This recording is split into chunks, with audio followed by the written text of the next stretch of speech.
Hello everybody, and this is another stream. I can't get my words out. Hi everybody, I'm Steve from Mac84, and welcome to another live stream. And yeah, this is interesting. We're gonna be doing a bunch of stuff. I don't know what we're gonna be doing, but we're gonna be doing stuff. So a bunch of people in the chat want to say hello to everybody, but before I say hello to you people in the chat, three very special people I want to say hello to. Hello, Nicholas. Hello, Stella. And hello, Shay. I hope you're enjoying your dinner. Make sure to finish your dinner. Otherwise, you can't watch the rest of this, all right? All right, cool. Hi. All right, so hello, everybody. Welcome to the stream. And we've got a lot of people in the chat already. Oh, my goodness. Let's see who is here. We have Mike from Mike's Mac Shack. We have Jay from the House of Moth. We have Bruce hanging around there somewhere.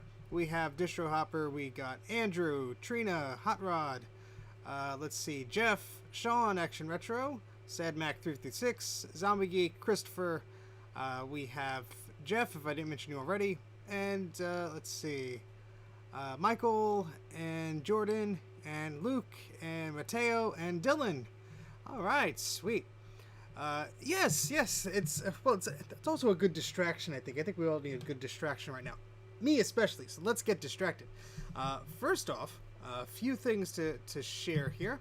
One thing I want to show you is something cool, and that is I want to try. I've been playing around with little images here. Let's see if I get this one to show up. There we go.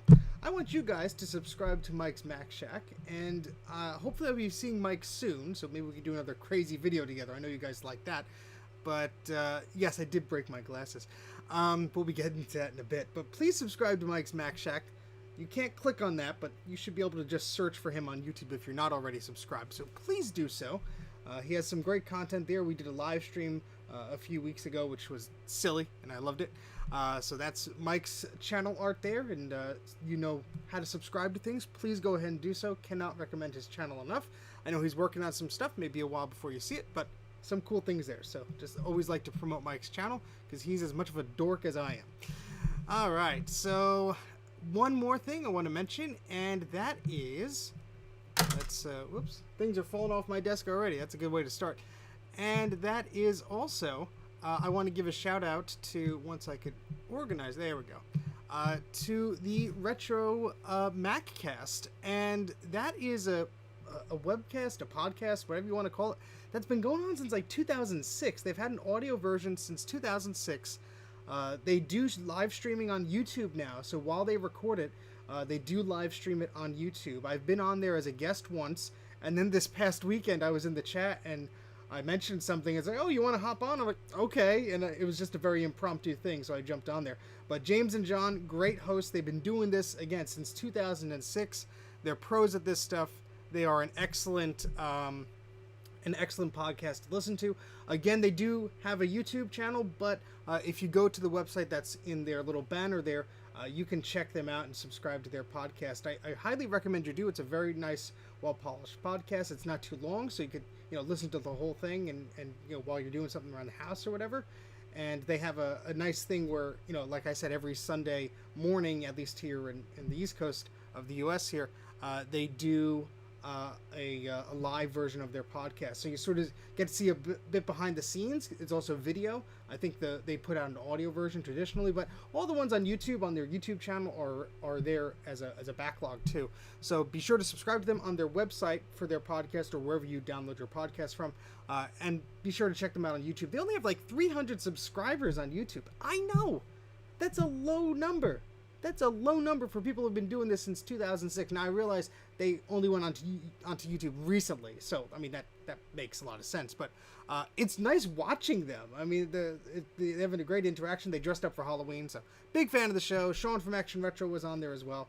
So they have a good sense of taste. So I just wanted to give them a little promotion there.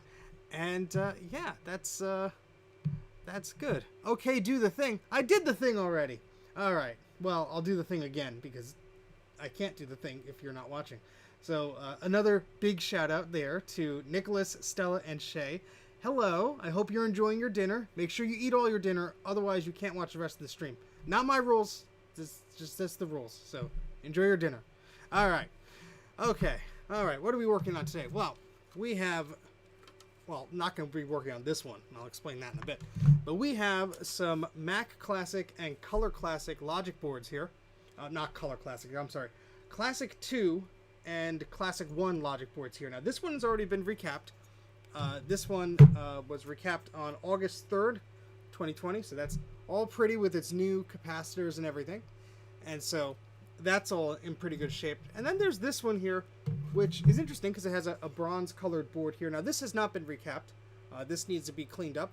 And then there's Mike's board, Mike from Mike's Mac Shack, who's in the chat there. His logic board is sitting over there in the corner, which I sillily forgot to bring out here. I grabbed the wrong one instead. That's this dead one, which is not even the same model.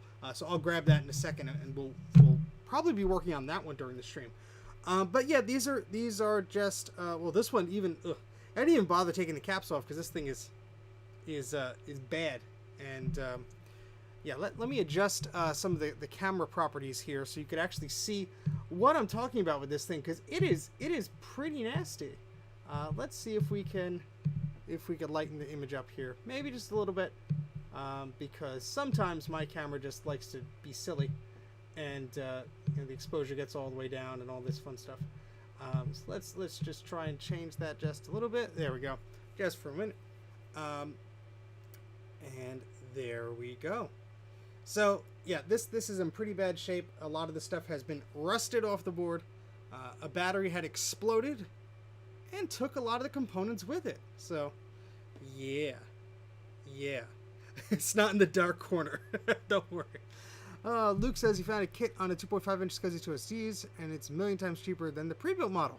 Oh, there you go. Yeah, I mean, there are kits that you could build your own. I think Bruce is working on, or at least, you know, he bought a kit and he was assembling it. I don't know if he was successful yet, but yeah, this is just the Logitech 930E. It's sort of a wide-angle version of their 1080p cameras. I just picked it up locally from someone who was selling stuff. Yeah, not the best camera, but yeah. Okay, so that's what we're going to be looking at today. What I'm going to be doing is standing up and going to grab the board that is across the room. So just hold on for like 15 seconds. I'll be right back. But have any of you used a Macintosh Classic before? Do you own a Macintosh Classic, or do you prefer a Macintosh SE? Let me know in the comments while I go grab this board.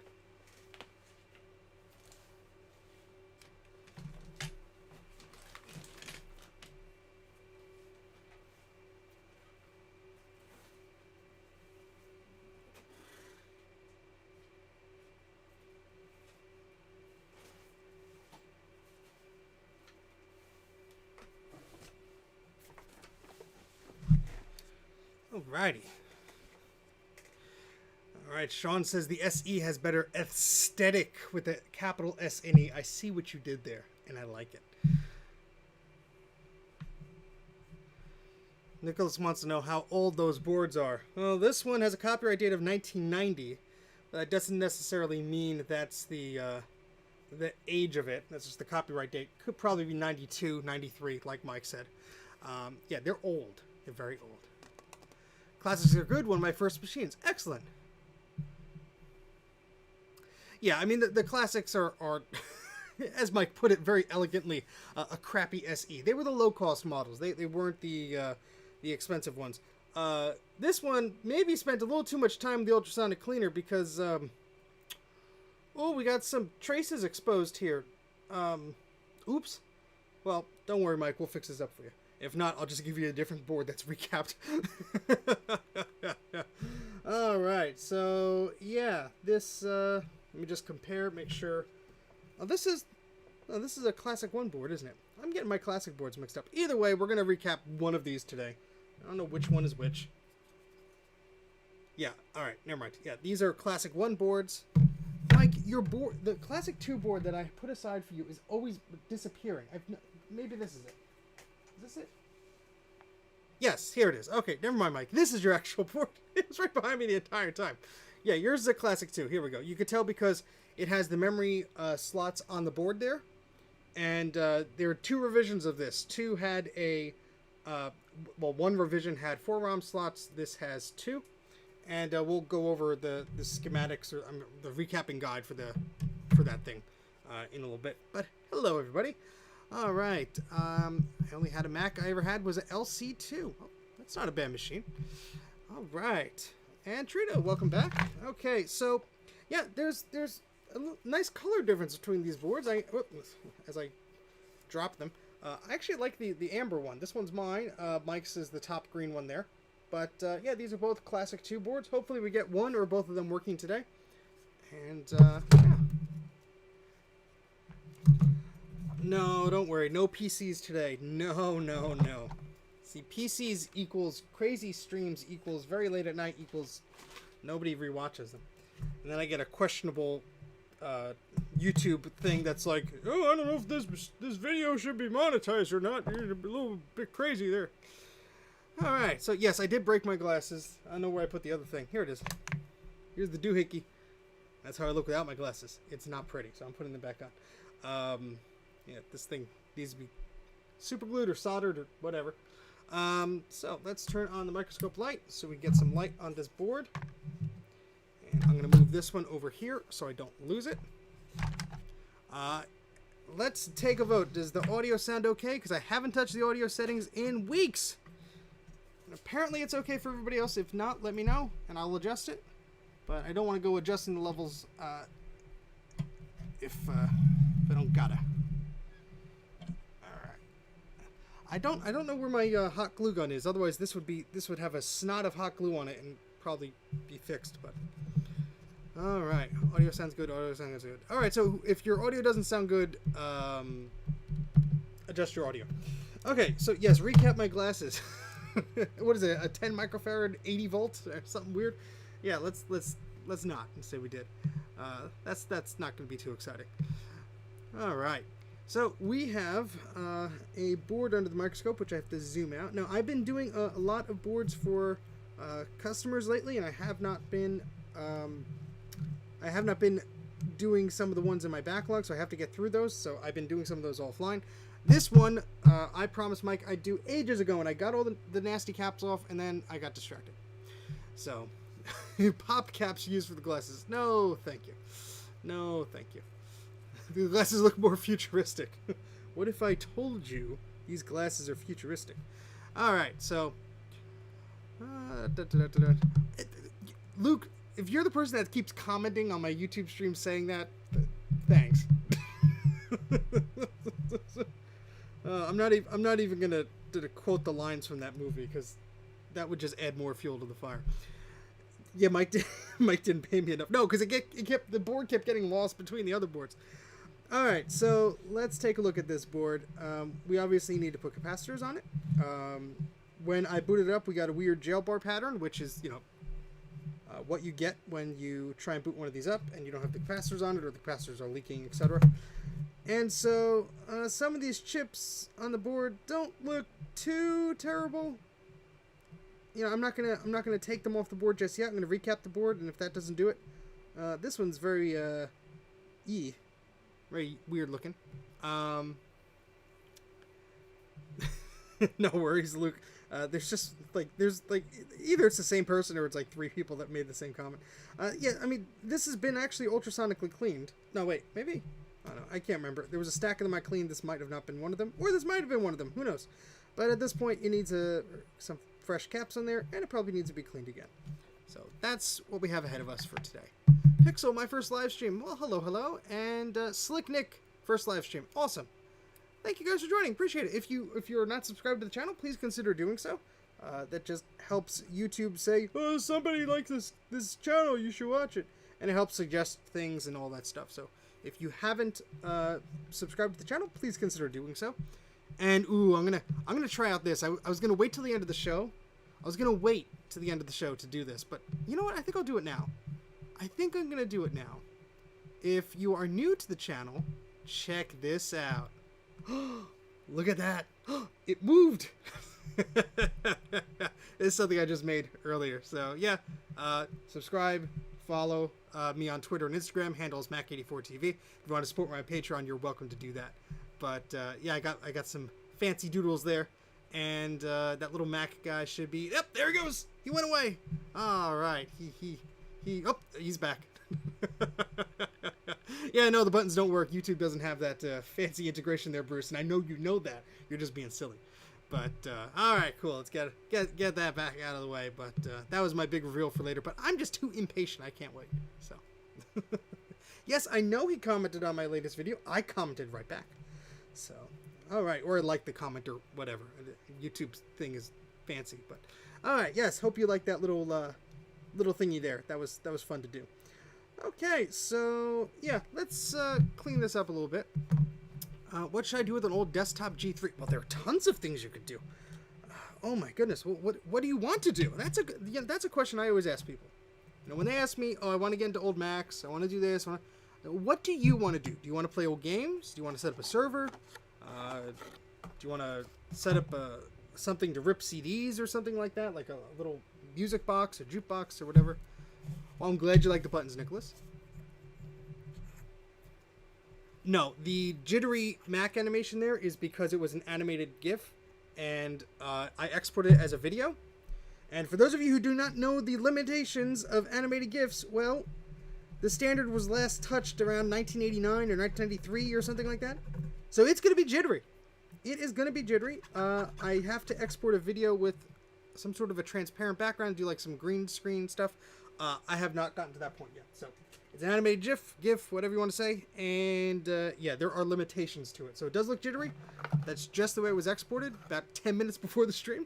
But my bitrate is at a solid 6,000 kilobits per second with about 200 megabit upload speed. So I don't think we have any problems on that end. But I appreciate your comment. But that's just how those images are. So I am just taking a little bit of, let's see. That's nice, Sean. I disagree with you. I'm just taking a little bit of alcohol and just cleaning some little bits here. Say Ghostbusters to him. Ghostbusters. All right. Hopefully there's no Slimers on this board. It is green. There is a few solder balls here. I'm not cleaning this whole board, but I'm just, taking a quick look here. Well, see, that's the thing. I have I think the official book on the matter, which is the 1996 edition of the World Wide Web Yellow Pages. Very, very prominent book. And in the back of the book, there's a glossary of terms, and it says GIF, and it says can be pronounced either way. So it's just the way I say it. Doesn't mean it's right. Heck, I'm not right all the time. I know I'm not right all the time. So you could say it however the dang well way you want, because yeah, free country, free world, do whatever you want. All right, we're just getting some of the old flux out of here.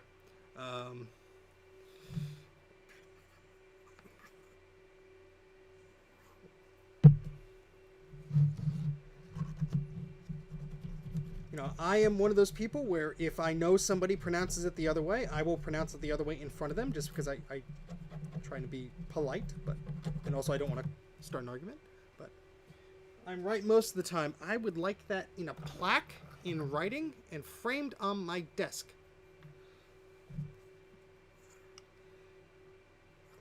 Okay. All right, so this board doesn't look too bad. I see some traces that need attention. And obviously some old flux here from when I've removed those old capacitors is a little bit annoying to get around and get off here, but we will clean this off a little bit. Yes, I'm sure CompuServe will rise from the dead and defend me. Defeat me, rather. Oh, boy.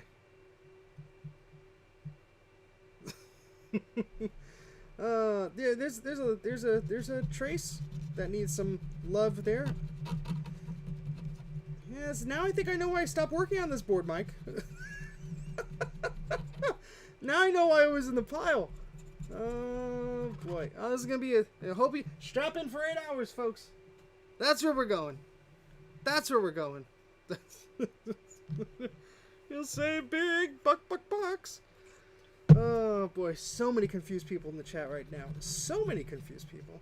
And that's just how it's gonna be. I start off with a lot of energy here, and then around 2 a.m. I'm gonna be falling asleep at the desk. That's just how these work out. That's just how this works out. All right. I'm running out of these Q-tips too, and I just opened this box. Oh, there we go. Mac Addict. I used to love that magazine. And 20-inch iMac G4. Very, very nice. Very nice. Okay, yes, sorry. So I asked you a question of what you would want to use that Macintosh for. And I'd say there are some great games that can be played on a G3. Is it a blue and white tower? Or is it a beige tower? So is the tower beige in color? Or does it have like the futuristic blue and ice coloring that those towers did? Both of them are similarly compared in capabilities, but the blue and white one shipped with a much more impressive graphics card. That'd be better for games of that day. Yes, I would... Desktop, not tower. Ah, okay. So you have the beige desktop. Well, then you're in luck, because Sean from Action Retro, if you haven't subscribed to his YouTube channel, check it out, and I think you're going to like it because he just took a beige G3 and just modded the heck out of it and made a hot rod out of it. He put a G4 card in there, installed OS X. Now, you don't have to do all that stuff. You don't have to put an SSD in there, because by default, it's a pretty nice machine. However, if you're going to be playing games, I believe the video memory by default is 2 megabytes, upgradable to 6 or something like that. And you will need to probably put in a PCI ATI 128 graphics card in there, or Rage graphics, which is not hard to find. You could steal one out of any blue and white G3 tower. They shipped in a lot of Macs. You could find one of those. But the CPU could be easily upgraded, and they are very, very nice. Yeah. So that there's a few things you could do with that. Obviously, playing around with old software, old games. But that depends. If you're nostalgic for that stuff, if you use that stuff when you were growing up or whatever, if you have a fondness for that, then great. Otherwise, you might be like, what the heck is that? I don't want to do this. This sounds dumb. But to each their own. Yes, there are some bent pins on here. And yucky looking pins, but where's the toothbrush? We're just going to scrub this with alcohol. I'm using too many Q-tips here. Too many Q-tips. There's an AMD chip. AMD makes a lot of chips. That is not an AMD CPU. These used Motorola 68000 series processors. And this has a Motorola 68030 processor. I believe it is, what is it? Classic 2 is it 16 megahertz? 33? It's something like that. It's 33 megahertz or 16 megahertz, but it's like clocked differently. Whatever cheap thing that Apple decided to shove on this board, that's what it has in there. And then the chat is going to fill up with suggestions of, no, it was actually this one, because you all have Mac Tracker at your fingertips, and I have a toothbrush in my hand. It's 350 megahertz. Yeah, this board would catch on fire. This board would catch on fire.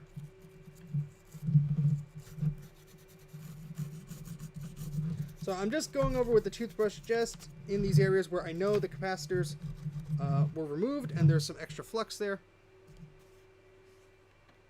Yeah, I mean, AMD made a lot of chips. There's people don't remember because, not a lot of people owned one that I talk to these days, but, the Apple Newton message pad had an ARM processor in there, an ARM chip in there. And from what I understand, the whole reason the ARM processor was created is people went to Intel and said, we like your chip, but we have some suggestions. Now, you don't have to implement them, but if you give us the designs, we'll make a version of it and we'll pay for the licensing and everything.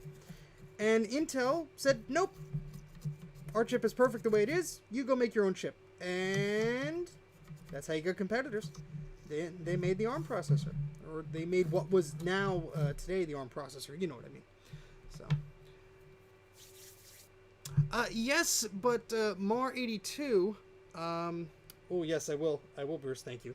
The biggest thing to get into a 68K Mac Mar82 is having a bridge machine, and that beige G3 desktop is one of the perfect bridge machines out there. You have serial ports, which you could connect to those old Macintoshes and create a very simple network with one serial cable. That's all you need, one cable, and then you have Ethernet built in. So you could use FTP or a web server or something and get data from a modern Macintosh or PC to that beige Mac and use it as a bridge machine to connect to those old Macs. It is essential to have one of those these days, Otherwise, you are not going to be a happy camper. All right, let me look and see. There's a bent pin right over there, just hanging around. And my scalpel is sitting on my Xserve stack above my refrigerator over there. I don't know why. Oh, well, I know why it's there. Let me go grab that. Hold on.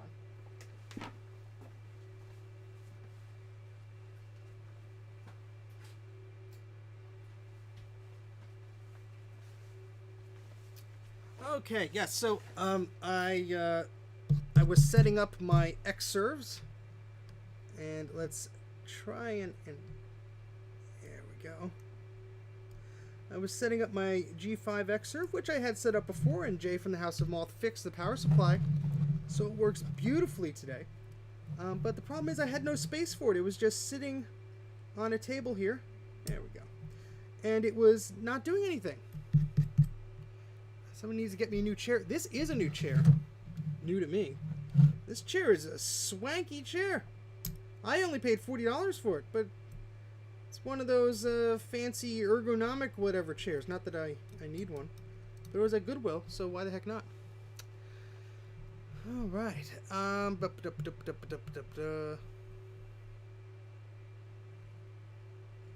Emily, that is entirely possible. Yes, that is true.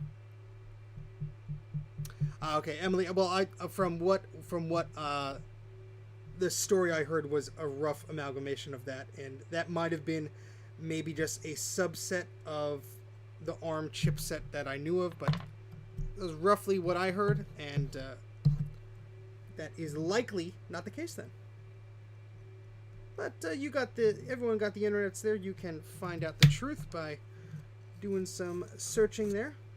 But I just think it's very interesting that a lot of these chips that were sort of not popular then are now very popular now. Okay.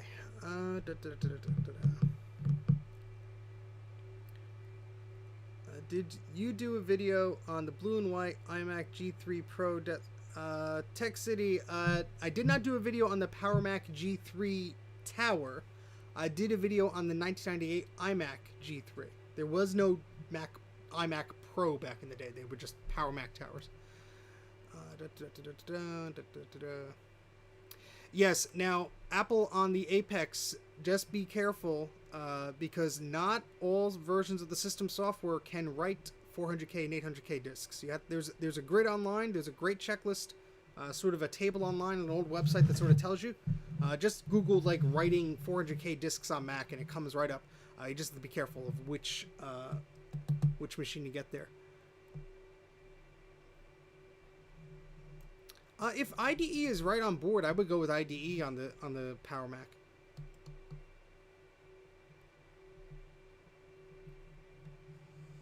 Yeah, all Macintosh computers essentially after what is it?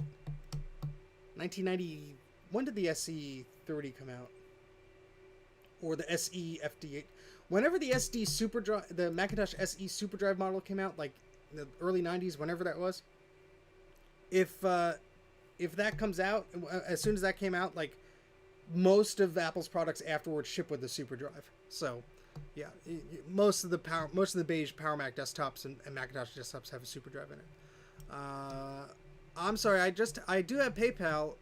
If you want to email, I think it's PayPal is Mac84 TV, T as in television, TV. Mac84TV at gmail.com is my PayPal. If you want to donate, that's awesome. I do have a Patreon as well. The thing about Patreon is obviously it's a subscription, but it starts at $1 a month, so $12 a year. But you get behind the scenes access, early videos, discounted T-shirts, stuff like that. But I have been talking a lot. I've been not doing much, so let me get to that here. We need to pull out our handy recapping guide, and the creator of this recapping guide is in the chat. That's Bruce from Brankus Creations, and he is a very, very, very esteemed Macintosh individual, and he has created these wonderful recapping guides. I'm sure someone will spam his link in the chat. Please do. And what's nice about them is they're all, easy to read and everything. He tells you what capacitor values you need. There are different revisions of these computers, and he has all of the guides and everything on his site. There he goes. He posted that in the chat. I have to make you a banner. How about that? I didn't think about that. But here's one of his guides there. This is, ignore the print error up here. My printer was basically a pile of crap that day. And yeah, this has a bunch of writing on it. But he makes nice, pretty guides. They look much better on his website. But I print them out and I keep them in this binder because they are invaluable when repairing a computer like this. They tell you the capacitors that you have to replace. Some of his guides on his website will actually link you to the part numbers, which is fantastic. And sometimes he embeds one of the videos that he has as well. I strongly suggest you check out that website and give him a subscribe on YouTube. Not that he needs it. He has plenty already. But he has an excellent resource there, so please do that. Oh, thank you very much, Trina. Yes, that is where you could find my Patreon. As I said, I try and something I like about other creators on Patreon is they will have sort of the same similar-ish perks between what you pay. I don't like some of the creators where it's like, oh, you have to pay $10 for early access, and if you pay $1, you don't really get anything. I mean, there are some perks at higher tiers, but I mean, starting for $1 to like $10 or whatever, you sort of get the same thing. You pay what you want. It's like $12 a year is the minimum. That's $1 a month. I mean, Patreon takes their fees out of that or whatever. But, you know, I just like to give back. There's behind-the-scenes stuff on there. There's plenty of draft videos that are not done yet that are up there, and there's discounted coupon codes on stuff like that. So, like T-shirts and things like that. So I think that's very nice. So if you want to support me on there, welcome to do so. You don't got it. But thank you for putting the link in the chat there, Trina. Mauser are out of stock. What are you going to do, Bruce? What are you going to do? My spectacles are amazing. They are futuristic. They are very futuristic. I will not say no to that, Mar82. And if you have trouble sending a payment, just email me and we'll figure something out. Alright, so here is the Classic 2 board here. And let's make sure we have the right revision, because there are multiple revisions of this board. One has 2 ROM chips, and that's revision B. That's one we got here. Hey, I recognize you from Twitter, and I'm going to butcher your name, but Pebretech. Alright, there we go. I tried. Welcome to the live stream here. Welcome to the chat. We are working on a Macintosh Classic 2 logic board, and we are about to start putting capacitors on here. It does... Actually, no, we're not, because this requires a bit more cleanup. Oh, boy. Oh, boy. Well, I got a laser here. That's going to help us a little bit. But what we basically have to do is clean up some of these traces, which have seen some better days. Oh, boy. And some of these are already covered in, you know, they're all already shiny. I already covered them in solder, but the problem is with this type of stuff, the capacitors are right over there. I don't want it to bridge anything unnecessarily. Let me... Wait, no, I'm sorry. It's Mac84 TV. T as in TV as in television. Mac84 at gmail.com. Now I'm screwing it up. Mac84 TV. TV as in television at gmail.com. Because you cannot have anything that's only 5 characters as an email address. I learned that the hard way. So, not tuberculosis, no. TV, television. Oh, boy. If it get... I'll let you know if I get a ping for that, but, yeah.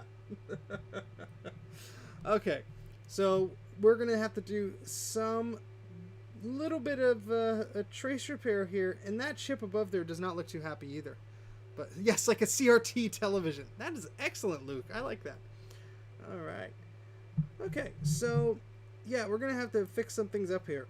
Otherwise, we have a risk of this touching bad stuff on the capacitor level, and he goes, oh, my sister has a crush on you. I find that highly unlikely.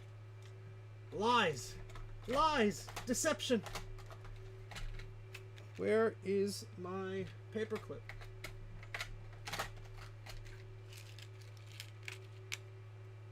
Ah, Victor JVC. I have a Victor JVC cooler bag somewhere.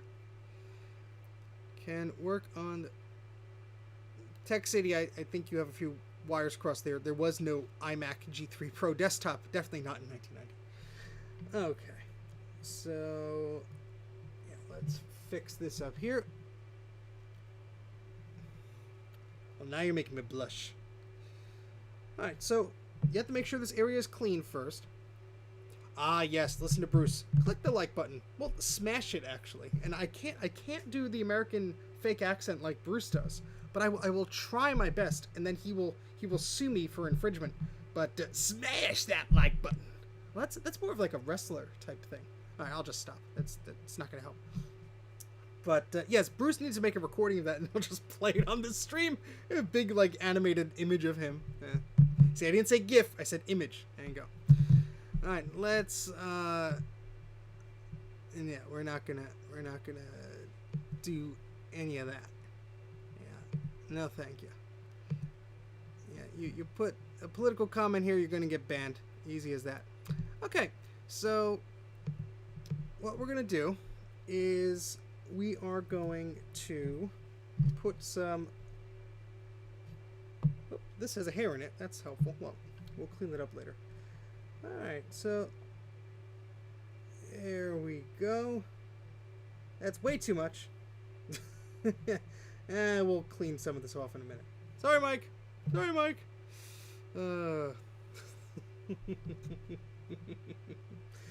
Alright, so what we're going to do is just draw some of, and I apologize if I'm not 100% in center, but what we're going to do is be painting these traces. Yes, Bob Ross time. Yes, happy little green coverings here. Japan Victor, yeah, whatever it is. You know, we all know what it means. JVC is what we know here in the U.S., but yeah. So what the whole purpose of this? What is the black goo? Well, it's actually dark green, but see, I don't follow Bruce's instructions of turning on my camera and letting it do the white balance, so everything looks a little bit off, and that's totally my fault because I'm a dork, and I didn't follow Bruce's instructions every single time because I'm a dork. But what I am doing here is just putting this UV solder mask over these traces. Now, the ones that are already in silver, those already have a new coating of solder on them. They don't necessarily need to be covered, but I'm doing it right now because these capacitors sort of jump over that, especially the one right here. Right here is next to that pad. And this will actually go right between that capacitor, and we don't want anything accidentally touching that trace. That would be a no-no. So we just want to cover that up as best we can just to avoid any unpleasantries. Where do I buy this stuff? That's a good question. I just Googled it. You know, Amazon, eBay, AliExpress, all those places. They have UV solder mask. It's pretty cheap. It's under $10, I think. This specific brand is unbranded. There's no label on it. I think there was only like the one I found. That was it. I do have a laser. I have a pew pew pew pew laser that I can actually do to cure this solder mask, because that's the thing. This UV solder mask will not dry on its own. It needs the ultraviolet lasers. Ugh, wow, I can't speak today. It needs the ultraviolet light from the sun. Unleash the power of the sun. And since it's dark out and it's getting darker sooner where I live, a laser is one way to get by with that. And so I will dramatically dim the lights of the microscope here. And I'm not done yet. I'm just saying, here's an ultraviolet laser. Pew, pew, pew, pew, pew, pew. And yeah, I'm a child. So yeah, I'm gonna clean that up a little bit before I actually fix that. But yes, do not point the laser at your lens. Bruce, do you want to tell everybody why? Because Bruce was the adult in the room that decided to do that, and now he has spots on his camera. Did that just cure like the second I pointed at it, or is it just getting chunky? That's funny. That's funny. Yeah, don't melt your CCD sensor. It's not good there. Billy Mays here with fire lasers at your camera. All right. Okay. So what I'm going to do here is, I got, let's see.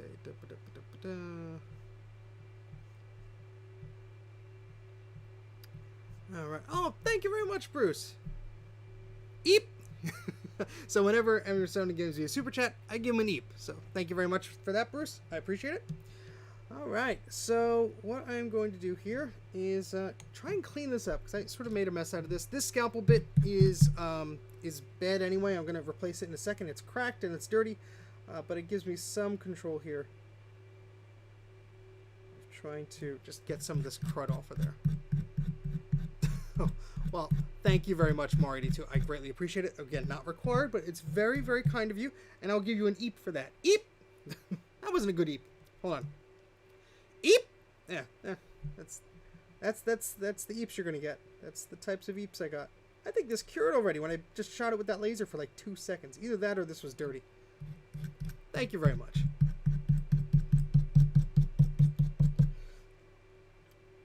And now the scalpel's dirty again. How about that? All right, so yeah, this is a bit thick in this area here. I think that cured already. Because it's getting all like, I don't know, man. It's all right. We can just add a little bit more to there.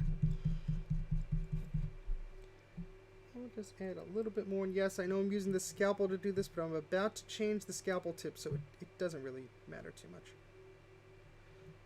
All right. So what I'm just doing here is I'm just going to cover anything that really shouldn't be exposed, especially if a capacitor is going right over it.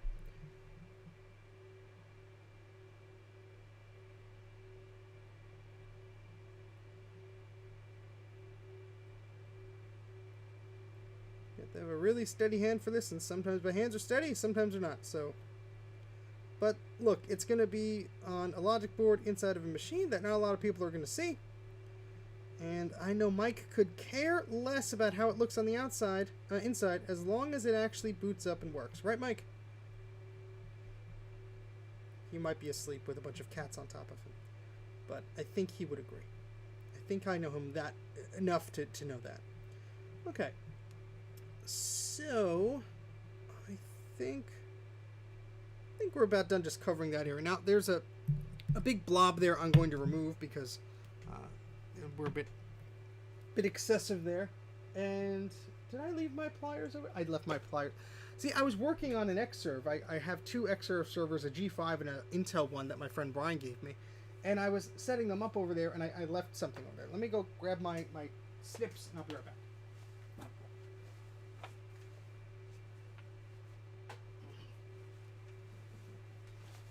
Snip, snip, snip, snip, snip, snip, snip, snip. Oh, boy. Alright, so let's just get some of that off of here, because there's way too much there. And now we got to clean that up.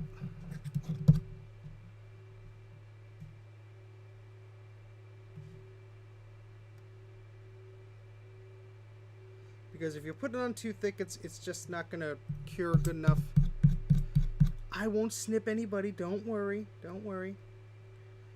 Welcome to experimental surgery with Steve. I don't have a doctor's degree, but I have snips.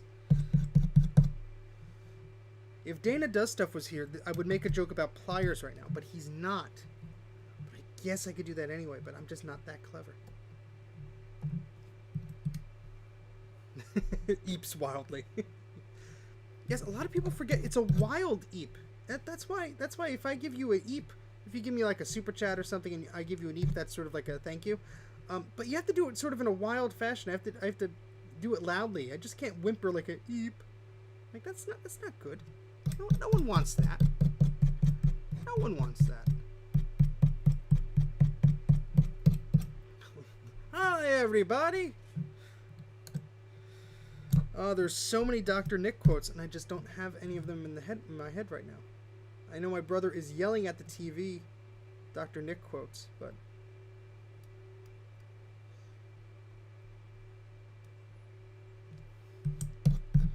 I like when Homer's trying to gain weight, and the doctor is telling him all this horrible advice about foods to eat, and if you wipe like a piece of chicken on the wall or the plate or whatever, and it gets transparent, like that's your path to success. Trying to gain weight, rather. I don't know. I can't speak today. I can never speak. How about that? I'm always screwing things up.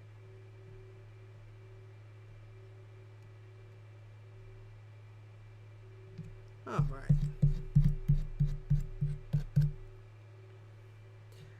All right, so just gonna clean that up a little bit, but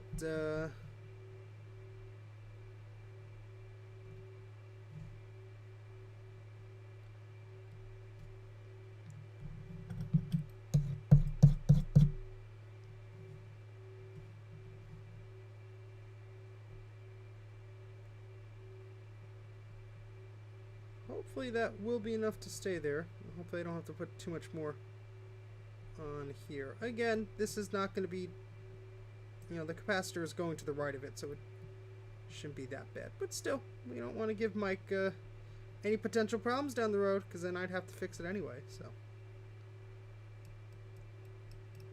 You know, haste makes waste, people. So don't be hasty. Alright, now's the time with the laser.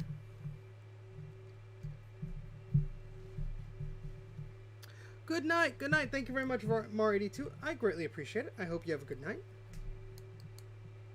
Okay, so with this laser, I'm shining it on here. It looks much more purple on the video. And it is in actuality not that bright in real light. And yeah, it's gonna be needing to sit on there for a good, what, 30, 40 seconds, something like that. And my hand shakes, so yeah. Tasty solder mask. No, don't eat the solder mask. Don't eat it. Now it's gonna slowly go from like a liquid form to more of like a chunky paste there. Well, describing this very poorly, but okay. Let me just. Sorry, something was blowing up my phone there. All right, so just let that go here. My eyes, the goggles do nothing.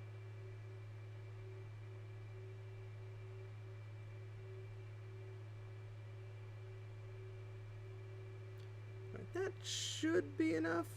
Yeah, you could sort of see that it's now more opaque there.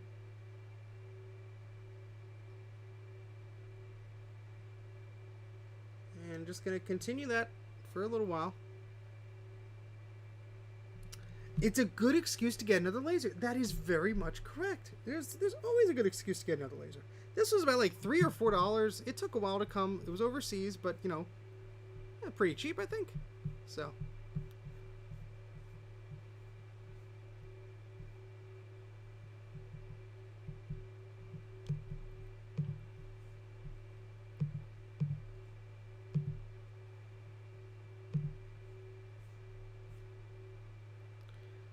Okay, so we're just going to continue along here. Can it pop balloons? I have not tried that. I don't think it's that kind of laser. I don't think it's that kind of laser. So the whole point of this UV solder mask, and I'm sorry, I should have explained it better, but I'm not as talented as Bruce from Brightest Creations. But it is a layer to protect the traces. So the thing is, when the traces have mine burns wood too, so maybe it does. I don't know. I haven't tried it. I haven't played around with the laser too much. Only been using it for this, really. So the whole purpose is when the traces are oxidized and they start to rot and they, you know, make computers sad. You can scrape out the old junk that is corroding that trace, and you can remove that with the scalpel, then put some fresh solder on it. And the UV solder mask, if you don't put solder on it, if there's just exposed copper, the UV solder mask is going to protect that.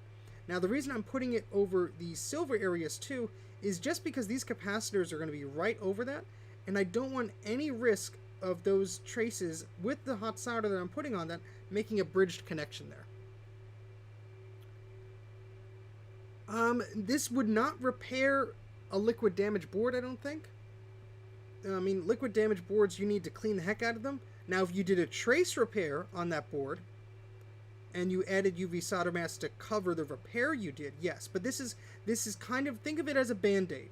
It's only going to cover what you want to cover. It's not going to fix anything electrically or anything like that. So again, I'm just going slow here. I've had some UV solder mask melt a little bit, but if it is cured correctly, which sometimes I admit my hands are a little shaky, it doesn't cure all the way, it should be pretty safe. The thing is that, yes, it is pretty much like a liquid PCB. Like the same stuff that's the green behind it. The thing is, if it's not clean, like if the surface is not 100% clean, it's not really going to stick to it and stay. So you can get little chunks of it falling off the board, especially if you get the surrounding area hot and stuff like that. Yeah, there's a bunch of other stuff you could do for traces. You know, in my repertoire, I just have basically very thin insulated wire and some solder, and that's basically how I do trace repair for the majority of things I've done so far. Now, there's tons of ways to do anything. This is not by any means the go-to way to do things, and I realize that my view is not centered here, so you're not seeing all the pew pew pew. But yeah, this is just one tool that I use. Again, it was a very inexpensive tool, about $3 or $4 on eBay, and comes in handy because it's getting darker earlier, and I don't have to do this in the sunlight anymore. So yeah, there's all sorts of great stuff out there. You know, copper tape, heat-resistant tape. I have to stock up on some of those things because I do not have them. I've used solder paste, I think, once, and I never used it again. Probably was using it for the wrong application. I could understand the reason for needing it, but I think in my particular case, it was not warranted. I love 1990s headphones. I love it. All right, so let me just adjust the camera here. Sorry if you guys are chatting and I'm missing anything. I am just focused on this right now. And let me just get some of that out of the way. We don't need that there.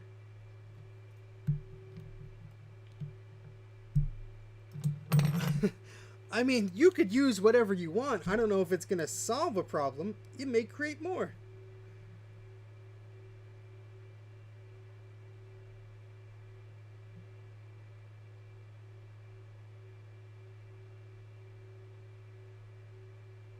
Alright, so again, what we're doing is we're just covering these exposed traces and repaired traces on this logic board. Now, I could be shooting myself in the foot here because if these traces are not correct, or if they're not fully fixed, I'm going to have a heck of a time testing them later on, but I'm pretty sure I tested these before, and if not, well, that's just more work for me. This is my friend Mike's board, so I will just have to sink more time in this for him.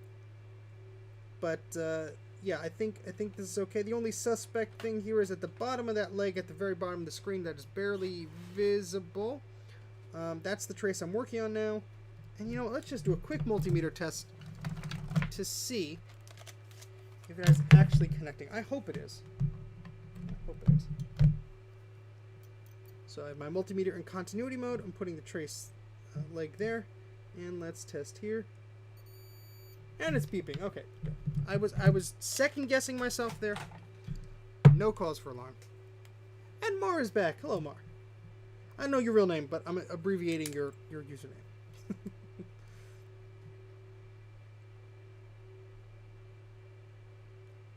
Beepity beepity. Exactly. Exactly. That's the noise the multimeter makes. I should write a children's book, like a components repair children's book. Yes, Mike's Mac Shack is a great channel. Now, he has been doing non-Mac related stuff, which I fully endorse, because he has a passion for those old IBMs, which, hey, he learns a lot about them and taught me about them. So, or rather, I should correctly say that in proper English. He knows a lot about them, and I have learned from him. See, sometimes I speak too fast. Well, let's be honest, most of the time I speak too fast. And I mix up my words. Yeah, he has some great content there. He has some great videos that are on his channel. We did a live stream together a few weeks ago. I think everyone who watched that was either thoroughly entertained or extremely confused. I don't think there was any in between there. But that was a lot of fun to do. We played around with a lot of old IBM stuff. Classic Macs for kids. Bun Bun boards and bits. Alright, so just waiting on this to cure here. It does take a little bit. It is a little bit boring, but we have to do this before we put the capacitors on. I do not want to risk having to undo any screw-ups here. And what's nice is these pads are all nice and shiny, so I should just be able to put some capacitors on here. We shouldn't have too much trouble in doing that.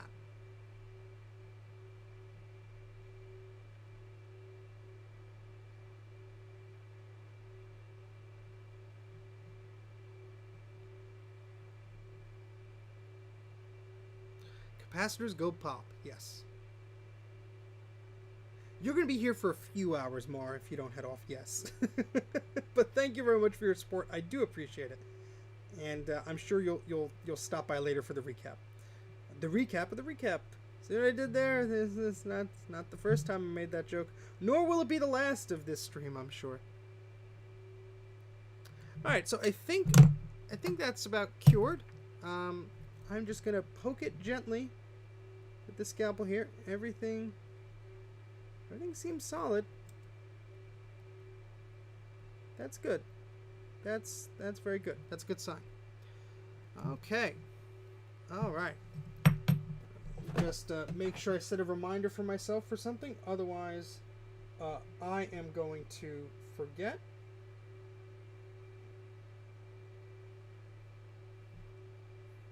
It's one of those things where something pops in the back in your head, and you're like, oh, I gotta remember this.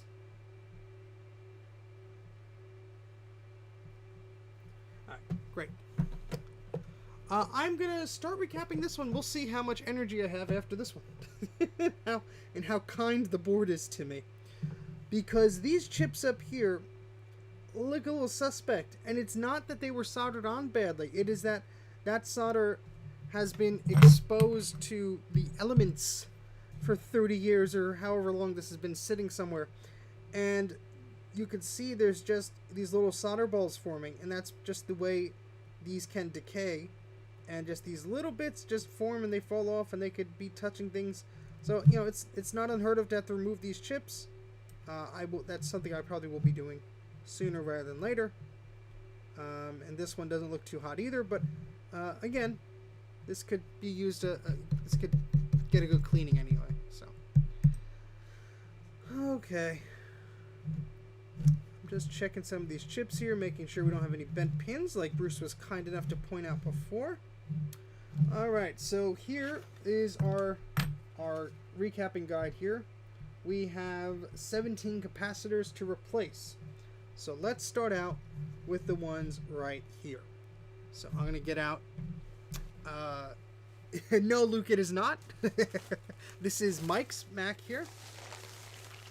I do have a little bit of a backlog, but rest assured, everybody who sent me in repairs, they are being done on a first-come, first-served basis, so do not worry. Alright, so we have 12 10 microfarad 16-volt capacitors here. These are little chunky ones, so that'll be fun to do. And let's see, we need some good old 47 microfarad 16-volt. Only 3 of them. That's surprising. Bring those out there. And then we need 2 1 microfarad 50-volt capacitors. Let's see if I could find that in my ingenious organizing space of a bag full of bags.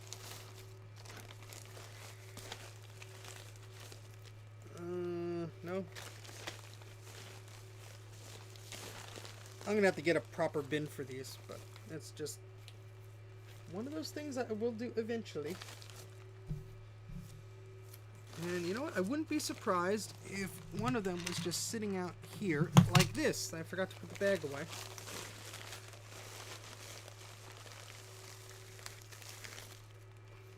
Well, that's what we're doing. We are recapping a Macintosh Classic 2 for my good friend Mike here.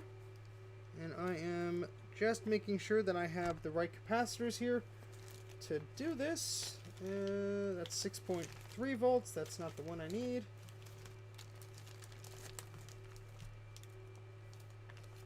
That is not the one I need either. Where the heck they go? I know I had a bag of them. I know I had a bag of them. Here they are. Okay. I need to order more of those. How about that? There is always a constant reordering of capacitors for someone in my line of work.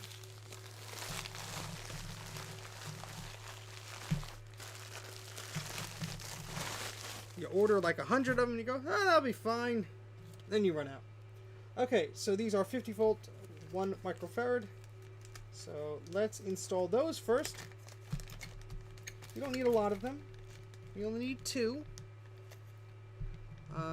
Reordering from a vendor. I go to like a Mauser.com or one of those sites. You know, whatever delivers to you and is convenient for you, and whatever has a stock of that you get.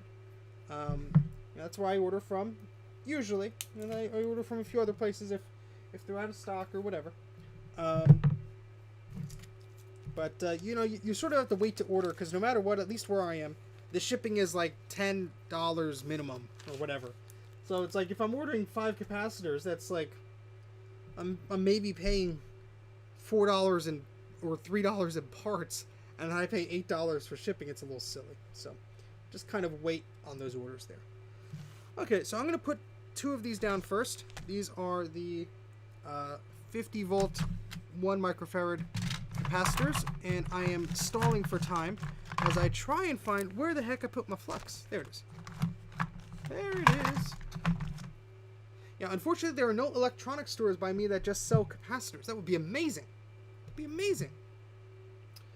Yes, all the old capacitors are promptly discarded of. I do not keep them like I may or may not do for PRAM batteries, because I have a weird fascination with them.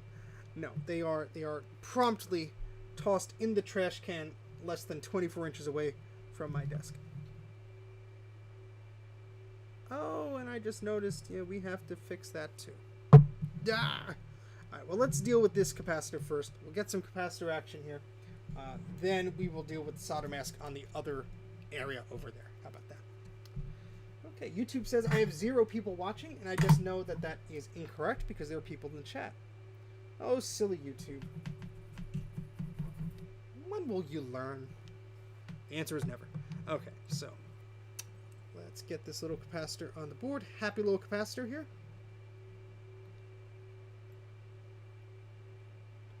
And let's see if I could do this. Magic smoke. Yes, delicious, delicious magic smoke. Do not eat the magic smoke. You do not want the poison that is inside.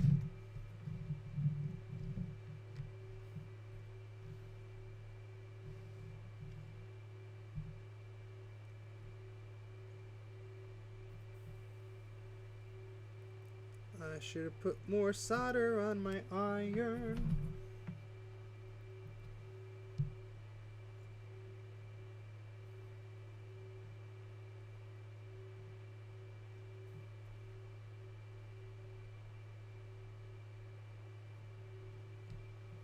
Is that on there?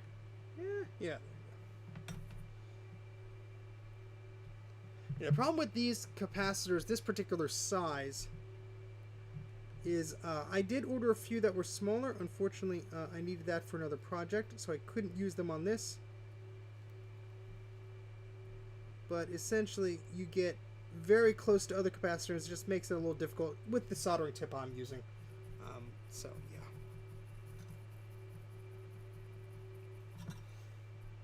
yeah. Okay, so we do have a little more trace repair to do here. I'm actually going to scrape some of this away. I didn't put enough. It's either too much or not enough with the solder. Can't catch a break. So if I zoom in here, it might be out of focus, but for me it's in focus. If I zoom in here, you'll see there's little black markings in here. That's all crud on this trace here. I'm going to get all of that out of here.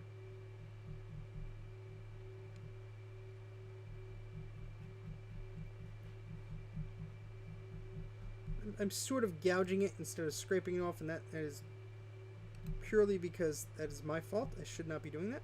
Don't tell Mike. It's okay. This will all be okay in the end.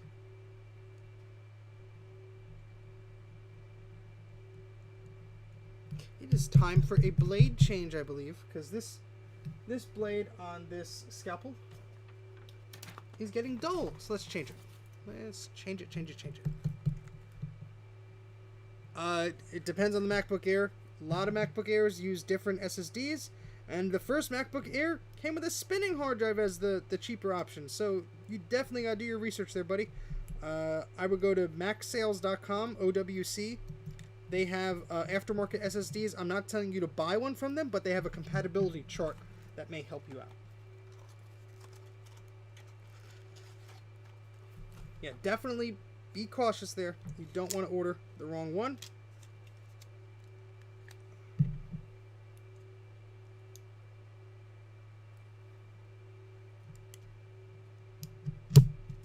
Hey, I got the scalper on. Yay! Without stabbing myself yet. The night is young. The night is young. A nice shiny new blade. Ooh. Shiny. Yes, there was an iPod hard drive, the same type of hard drive, in the first gen MacBook Air. I actually got a first gen MacBook Air recently, but it has an SSD in it, so yay.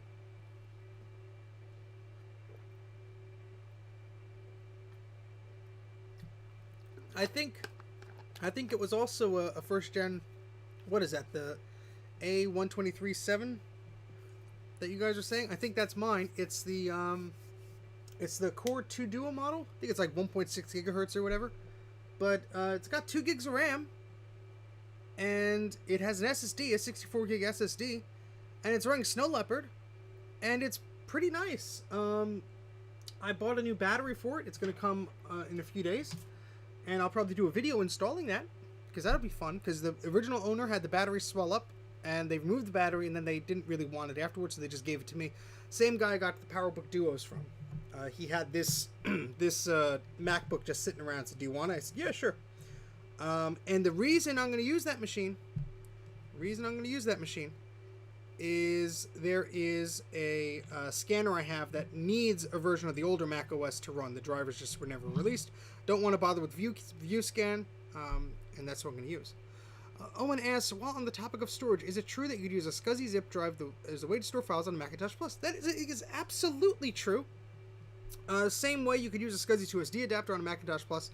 The only thing I will say about that, well, one of the things I will say about that, is the Macintosh Plus came in different revisions. The first version of the Macintosh Plus was implemented before the SCSI standard was really finalized. So the later versions of the Macintosh Plus, I think 87 or something like that, they use a slightly updated ROM or a chipset or whatever that resolves some of those SCSI issues. That being said, I have been unable to find or know if I have one of those earlier Macintosh Pluses. I do have quite a few. They're in various states of disrepair. But the Macintosh Plus I have from 1987, that Platinum model, works fine with the SCSI to SD adapter and my zip drive. You just have to make sure the disk is formatted correctly so System 6 will recognize it. It's not the same procedure with System 7, so you just got to be careful about that. And on my Macintosh Plus, I have to turn on the zip drive or the SCSI to SD adapter after a certain part of the boot up screen. So if I turn it on and I get the flashing question mark, or right before then or something like that, the screen basically turns off for a second or two. Like, you see a gray screen, then it turns off, then you get a different gray screen. While it's turning off and then turning on to the next pattern of screens, that is when you need to turn the power on to the SCSI adapter. Whether it's a SCSI to SD adapter or a zip drive, because I found, at least with my machine and my configuration, if I did not do that, I would often just have the system freeze, or I would get a sad Mac. So just to be aware of that.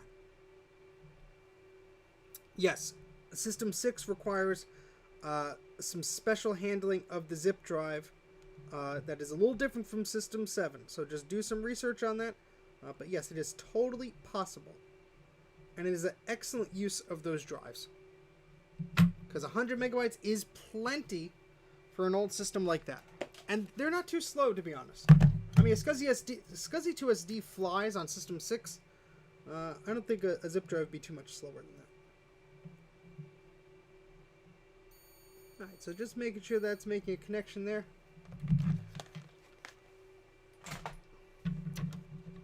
Yeah, I used to have heaps of zip disks. I still do somewhere, but the zip drives are not as reliable as they used to be. A lot of them are suffering to the clicks of death and whatnot. So,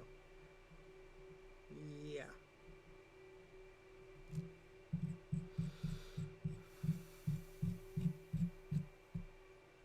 You know, it's interesting. I have a stack of the SCSI drives, but you know, not all of them work. So, you know, I used to be trying to get rid of them. Now I'm like, you know what? Let me just hang on to these because I'm gonna probably need them sometime in the future.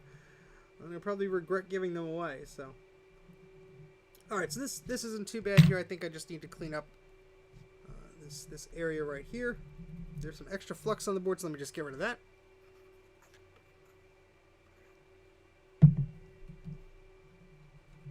Now I know Jay from the House of Moth is probably lurking in the background there, and everyone's mentioning MacBook Airs. I'm surprised he has not come out and said, "I hate MacBook Airs," because he's had to repair a lot of them. So they hurt him. They hurt him in a bad way.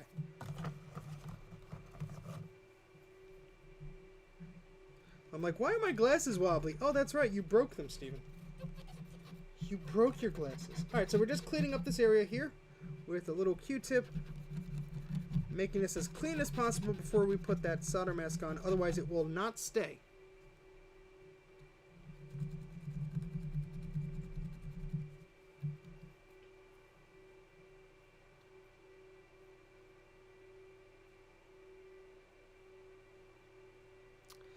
Yeah, there's a whole slew of things you need to get the SCSI to SD adapter up and running. Essentially, you need a period-appropriate Macintosh, because not that old, but like early 2000s, mid 2000s Macintosh, because the problem is the file system on those old disks cannot be written to by anything higher than Mac OS Leopard, Mac OS 10 Leopard. So you can't even write some files to an SD card on the SCSI to SD adapter. So there's a whole bunch of stuff you got to do. Bruce in the chat here, Brankus Creations. If you search Brankus Creations, Trina, if you want to put a link to his channel in the chat, that'll be amazing. He did a video on the SCSI to SD adapter. Just, you know, look on his YouTube channel and just do a search there. And you will be able to find a video that he did about the SCSI to SD adapter. He doesn't go, I haven't watched the video in a while, but I think he goes into fairly amount of depth about what's required. But I think he's also doing a step-by-step video. It's not too intensive. You just have to have the period-appropriate stuff to do it, and you'll be okay. Yes, hates MacBook Airs, but loves Puck Mice. It's a mystery. I did not drive over them. Yeah, so macOS 10.5 Leopard will be... First off, a SCSI to SD adapter will work on pretty much any machine. The problem is, if you're using it with a Macintosh, you need to write to the HFS format. That's the HFS file system, which is not writable. It's readable, but it's not writable on anything higher than macOS 10 10.5 Leopard. So if you have Leopard, you can mount the SCSI to SD card on the computer and write and read files to it, and that's great. But apparently you could do that on later versions of the macOS, but you need hacks, and I've never tried it. But yeah, if you have like an old PowerBook or something, that would be compatible, and that would be a way to write files to the SCSI to SD adapter. Again, there are tutorials about that online. Bruce has a video about that. I'm sure he is working on another video about that too. So that is something to keep in mind. But they are great little devices. They're a little pricey, but you know what? You can actually build your own if you want to. You can actually buy pieces in bulk and build your own. Not that I recommend doing that because it looks like it's tedious. So I am just putting some UV solder mask on this trace. It is not the neatest job, I understand, but yeah. Well, there you go. Yeah, an iMac would work. Anything below 10.5 will work. If you have an SD card reader, 9 will support most of the USB SD card readers I've tried. OS 10 will do that too. Even the earlier versions should be able to do that okay. It just acts as a generic USB disk. There are some prerequisites to getting it up and running, and then you have to load the software on there, then you have to do this and that. But, once you get it working, it's well worth it. That's what I'm trying to say. Oh, yeah, there you go. See? Luke says he's building his SCSI2SD adapter. It is the cheapest way. And you know what? Especially if you're going to get more than one of them. And if you have the skills to do so, that is definitely something to consider. Thank you very much, Trina. It's very much appreciated. Okay, I had a toothpick here that I was using to sort of move this liquid around, but I'm just using a paperclip now. I have to clean a bunch of this off the board. I mean, it doesn't hurt to have extra on here. It just doesn't look pretty, and I don't want to be that sloppy here. Yes, there was a few versions that are open source of the SCSI2SD adapter. If you look around online, you'll probably be able to find them. There are also some knockoffs, unfortunately. Do not buy the knockoffs. It negatively affects the people that are making the current ones because they rip them off. There's some issues going on there I won't get into details about, but essentially build your own or buy them from the original source. That's all I'm saying. Okay, so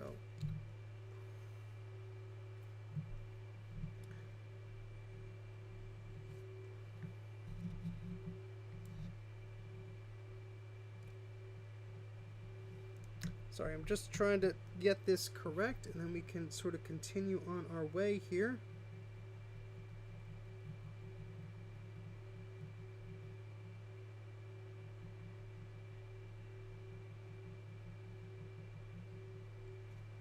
Okay, that's, I think, the way it's going to have to be. Yes, the one thing I will say about building your own, and this is, I think, something that Bruce was mentioning. Again, it might depend on the model. Don't quote me on this. But the little processor chip or the whatever it is that you put on the SCSI2SD adapter, depending on where you get that part from or that chip from, you have to load some special bootware, firmware, or whatever the heck it's called, in order to actually get it to function. And that requires you, I think, again, just from what I've heard, to get some sort of programmer. So you need like one of those like little chip programmer things. So add that into the cost of getting one of these up and running. You know, of course you could just pay more and just have it done and have it assembled, but you know, just FYI. Again, that might not be on all models. Do your research, etc., etc. Just what I heard. That's all I'm sharing.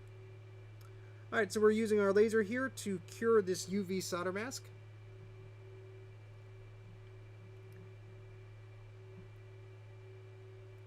And it is becoming less liquidy and more of a solid gel-like shape, I guess I should say.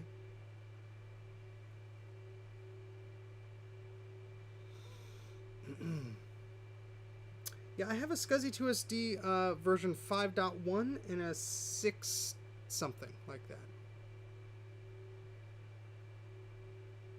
Yeah, see, that's exactly. And if you want to put your name in the chat, then maybe I could refer to you by a better name than butchering your username there. Pebre or Tech. I'm sorry, I butchered it. I'm sure. Yes, that is. I've seen some of those projects, and that is exactly what I thought. I'm like, oh, that's cool, Leo. Okay, so Leo, yeah, I was like, yeah, that's a cool idea, but it's like the SCSI2SD adapter is one of those things that I just want it simple, and it's like I just want it to work. And I feel like if I had an Arduino based one or a Raspberry Pi based one, like that is so cool. I'm glad there were options out there. But for me specifically, who's a klutz with some of these things, I would love to just have something simple. Yes, Michael. That little thing that you're talking about is called a floppy emu. People call it emu, but it's floppy emu. And yes, to keep it simple, stupid rule. Yes, so the floppy emu is a little adapter with an SD card. A little more expensive, about $120 if you want the whole kit. You could get it with just the bare PCB and some missing parts if you want to supply your own cable and SD card or whatever. You get that a little cheaper. But basically, it emulates floppy disks for an Apple II. It also can emulate like a 20 megabyte-ish hard drive or a little higher for early Macintosh systems that had that capability of booting to those proprietary drives, and also gives you the ability, I think, you could run like the the GEOS or whatever it is, the System 6 lookalike for the Apple II system in a hard drive emulation mode. Yes, it can emulate an HD20. That's what I meant. Yep. No worries, Trina. Thank you.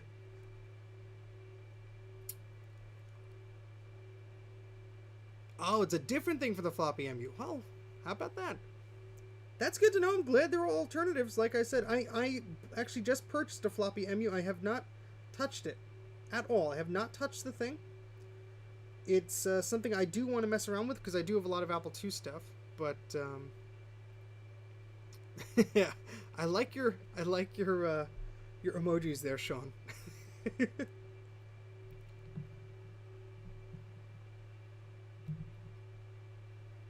Yeah, I'm all for alternatives because, you know, what if a supply dries up or these people decide, you know what, I'm not making that anymore. It's great to have an alternative. Either you could build yourself, or there are instructions, or it's open source, or whatever. I mean, I think that stuff is amazing. It helps keep these machines running. Because back in 2014, 2015, I was helping someone get a system up and running that needed System 7 on an old Mac. And I had to buy SCSI hard drives off eBay. And, you know, that's not reliable. They're not going to last forever. So...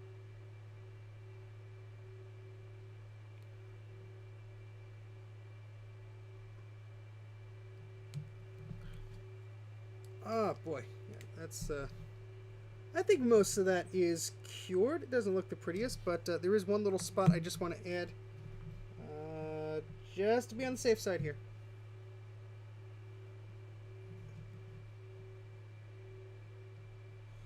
See, that's way too much. That's way too much. Get out of there. No.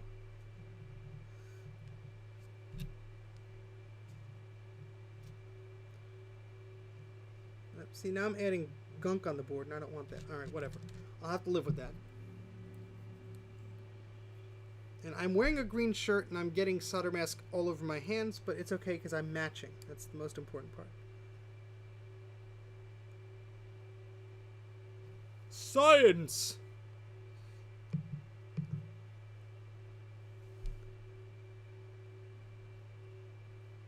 Happy St. Patrick's Day. I think we're a little past that by a few months.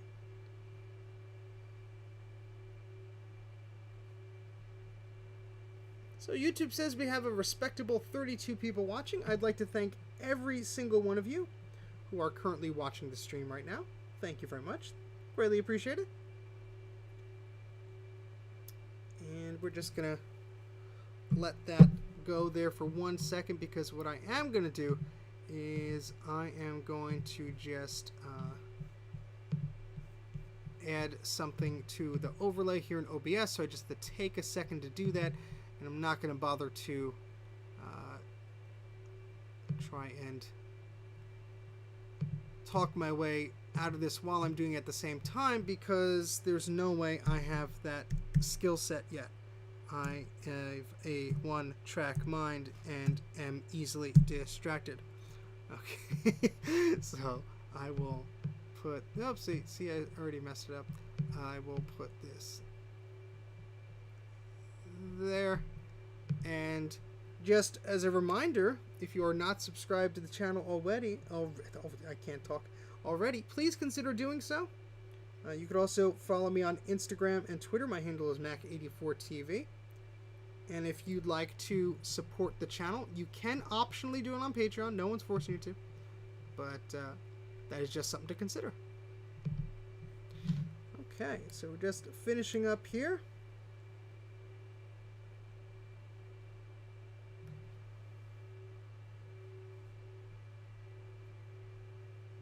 A few months early. Yes, exactly. Yeah, YouTube does filter out a lot of links, unfortunately. What I could do there, Luke, if you're paying attention, I'm going to temporarily make you a moderator. Don't get drunk with power, just temporarily. You can now paste the link, and then I will remove that privilege from you. Just because YouTube can get a little fussy, but I know the link you are sharing is very useful to the community, so please go ahead and paste that in there now. Go nuts! Quick! Thank you. Yes, the lower third was a little fun thing I made. I'm going to try and improve it a little bit, make it a video or something. But yeah, Luke, if you want to paste that link in there, you should have the ability to do that now. Use the Force, Luke. I don't know, you said you were... Somebody said they were going to share a link, so I gave you the power to share a link because it looks like on YouTube, if you try and share a link, it looks like you sent it successfully, but it doesn't actually show up because YouTube likes to hide it, and it doesn't even tell you. It's rude. It's rude. It's rude. But you're now a moderator, so you should have the ability to paste links. And if it doesn't let you, I don't know. YouTube weird sometimes. Sorry. It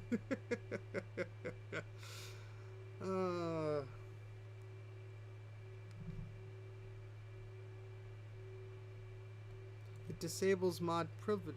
That's weird. Well, I don't know what to tell you. I'm sorry. Just maybe Google it. Put the name of it in the chat. Maybe that'll help. But yeah, YouTube is weird. All right, so yeah, I think this is okay. Now we can finally get to putting the other capacitor on the board. That was a long-winded way around it. Sorry about that. But all right, yes, lasers. Nice use of emojis there. Very nice. Okay, so the next capacitor we're putting on is the same as before. That is a, excuse me, I had a burp there or something. This is a 50 microfarad. I'm sorry, 1 microfarad 50 volt capacitor that is going right here. So we're going to put some flux there first.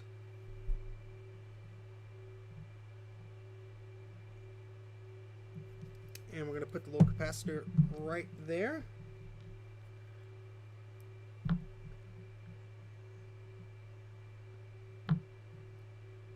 And we're going to point the, as my glasses fall off my head, we're going to point the capacitor in the right direction there. We go. Okay. Alright, so we're just going to adjust this here. Let me zoom out a little bit. I don't need to be that zoomed in for this. Okay, alright. And this is going to be one of those fun ones, I could tell. You just get a feeling sometimes where like, this is not going to stay where you want it to stay.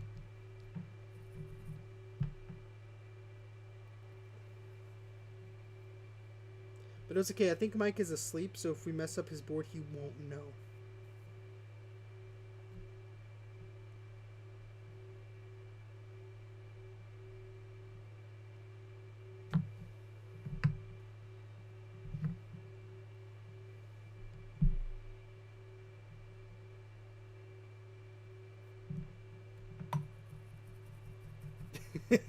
I won't tell him. Shh, your secret's safe with me.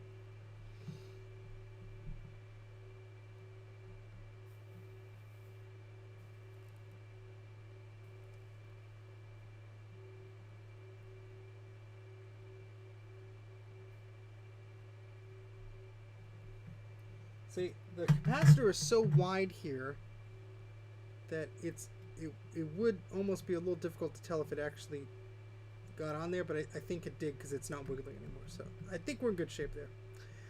All right, next, so those are the two 50 volt ones. All right, so the next are the 10 microfarad 16 volt. We have a few of those.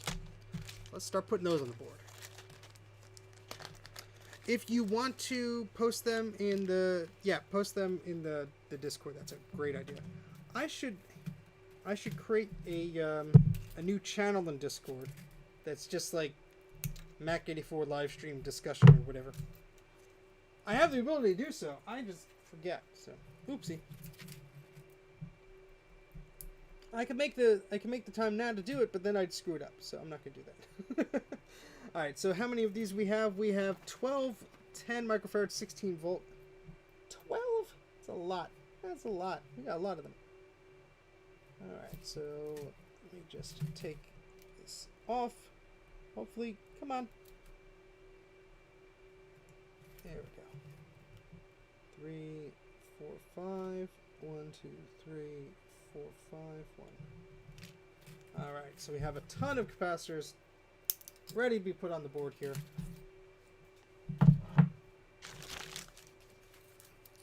Yeah, you know, LGR put a SCSI to SD adapter in his PC, and you know, I didn't think of that. But yeah, I mean, SCSI is faster than IDE in some cases, depending on the you know, the implementation on your board and the version you're using and blah blah blah blah blah. But I never thought of that. I thought, oh, that's a novel idea. I mean, yeah, it's not just limited to Macs. Macs were just, you know, using the more expensive SCSI stuff usually, so that's why people usually are associated with that. But it's also very useful for like MIDI devices and other things that use SCSI back in the day. You know, anything, well, not anything, but most of the things that you could use SCSI on. The SCSI to SD adapter can maybe help you. There's some caveats to that. It's not perfect, but it is a good option to consider, depending on your compatibility. Yeah, I mean, you can put there is a trick. I think Bruce did this to his SCSI to SD adapter. I forget which version. I think it's the version 5 or whatever it was. But he basically shaved off a little bit of the plastic, and then it was able to be flush with that. But yeah, I mean, that's just things to consider.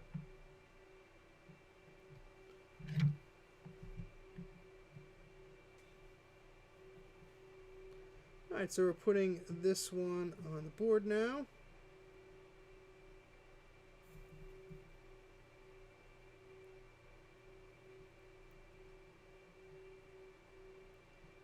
And my wobbling hands are not helping.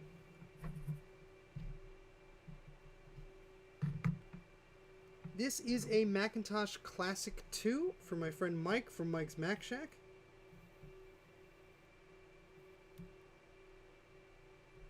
And that needs more flux, because that just was not staying at all. No worries. See you later.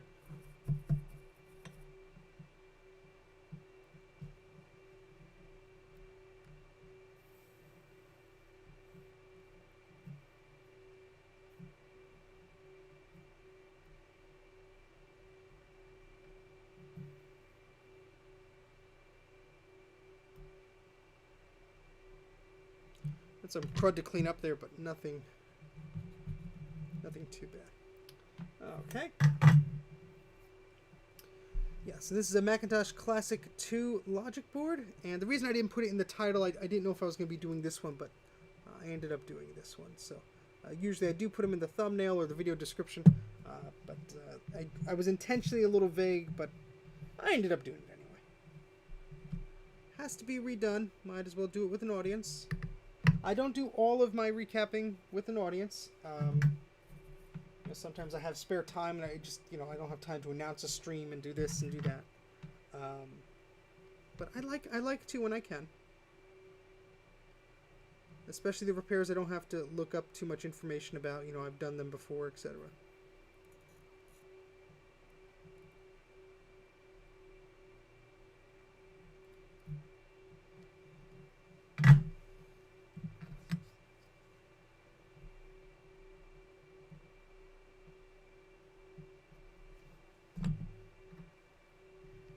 Alright, so just adding another one here. Sorry if this is boring, guys. I know you're probably going to say, no, we're watching, we enjoy it, and I thank you.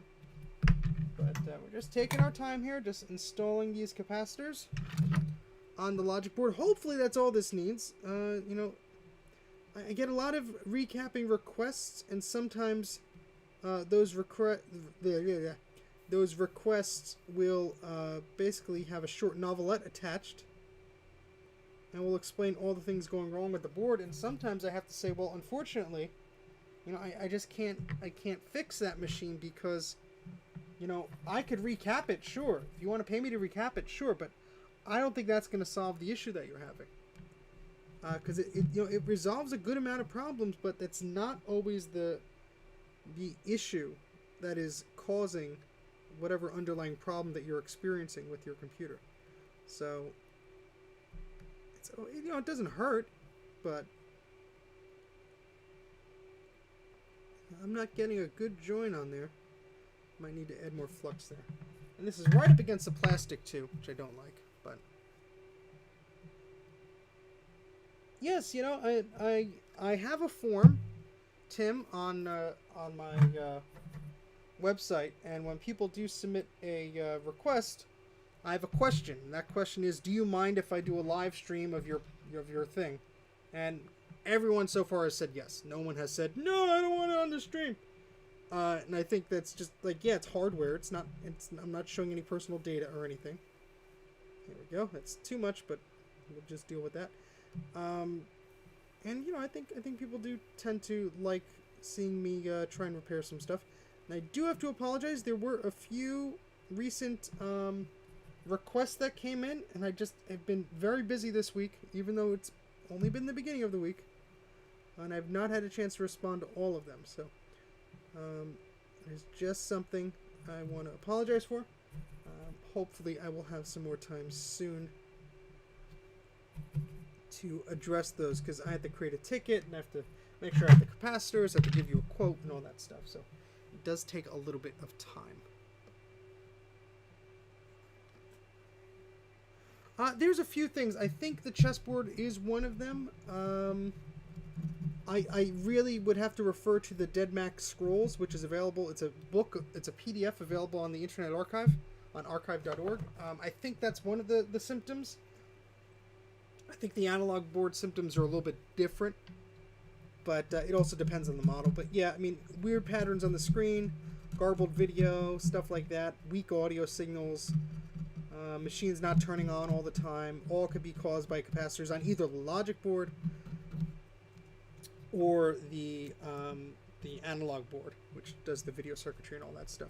Well, the analog video circuitry, you know what I mean. It makes the screen work. Okay. Yes, the Macintosh SE generally does not need to be recapped. The Macintosh SE30 is completely different animal. Completely different. Completely different. So the SE usually won't break, doesn't really have a lot of problems. I had one just go bad because there was dust on it. I cleaned off the dust, reseeded the memory, it was fine. It was perfectly fine. But, yeah, the SE30 is a completely different beast. I have two I'm trying to fix for clients right now, and they are fighting me every step of the way. Those machines, when they go bad, they just seem to rot. And I feel real bad because, I promised these people I would try and fix their machines, and it's just, I've spent at least 12 hours on one so far, and there has to be a point where I say, you know what, I'm not charging you an hourly rate here, so something has to give. But yeah, completely different animals.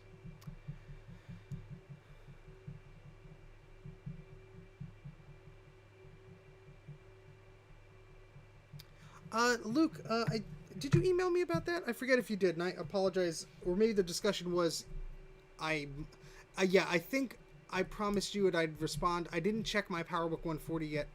I think I have, I may have a spare video cable. I'm not 100% sure. But, I actually have a torn trackpad cable. Many less pins on that, but I have a torn trackpad cable on a PowerBook. Might be similar.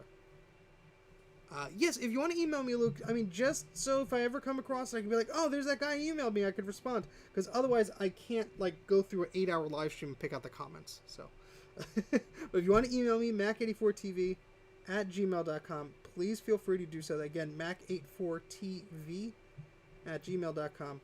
Feel free to email me there, and I'll get back to you if I ever come across one or if I find one.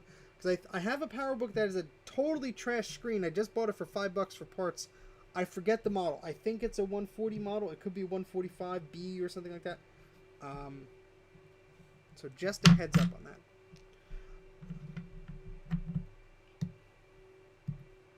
No, not a cursed Macintosh SE. No. I do think his machine cursed others, because I wasn't having too many problems until after I fixed his machine. Okay, Luke, I will try and remember to check on that. If I don't, just email me, because I am okay at Discord. I'm not an expert at it. I sometimes turn off notifications for something and then forget to turn them back on, and then come back to like a billion messages. I'm like, what? What happened? I'm like, oh, yeah, I promised you I'd send you this wallpaper that we saw in the background of this stream I did 8 months ago. Oops. It's not intentional. It's just I sometimes get sidetracked. Yeah, thanks, Sean. I think I need to charge people a curse tax from now on. But Action Retro, Sean in the chat, has an excellent YouTube channel, and you should all check his out. He had a Macintosh SE30, which some of you probably know from watching his channel or watching my channel, that I was able to fix up for him. I recapped it and performed an exorcism on it because it was a cursed machine. And if you don't know what that's about, please check out Action Retro's channel. Not that he needs more followers, but he has a good amount there. But no, he runs a great channel, and I highly suggest you check out his content. It's exactly the type of stuff I enjoy watching. And you can learn about the cursed Macintosh SE and its origins. And its many follow-ups. Quite the story there. And I am dropping a small army of paper clips on the ground here because they get stuck to my arm. And then I just pull out a fresh one from the drawer. So let's stop doing that. Let's not waste things. Okay. Let's try and get some of these capacitors where they belong. This one's going to be a pain in the butt. I already know it because there's this thing right here. This is not going to be fun. That wasn't too bad. Honestly, I could have done worse. I could have done worse.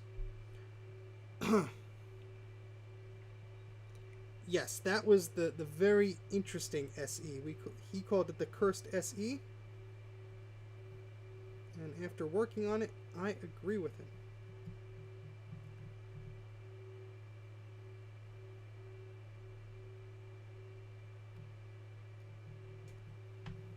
Now, honestly, that Macintosh SE was probably one of the easier ones I worked on. It didn't need as much trace repair as some of the other ones I've handled. But it's still special in a few ways. Yes, thank you, Trina. Excellent, excellent work by Sean there.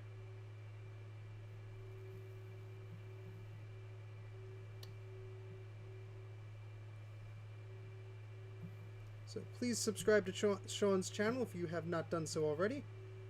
Trina has posted the link in the chat there.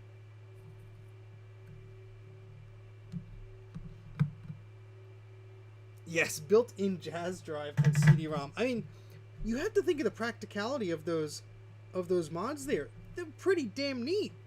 I mean, you have a CD-ROM built in, no external needed. You had jazz drive built in, plenty of, you know, back and forth. And that's not the right capacitor. That doesn't go there. Quick. Get that out of the way. What are you thinking, Steven? What are you thinking? I mean, back in the day, a zip drive or a jazz drive was a pretty good amount of storage, so having that built into your machine was pretty cool. I mean, obviously it voided the warranty, but something tells me that guy knew what he was doing, or the machine was quite old by the time he got it, so probably didn't care. Just trying to prolong the inevitable, the longer life of the machine, really.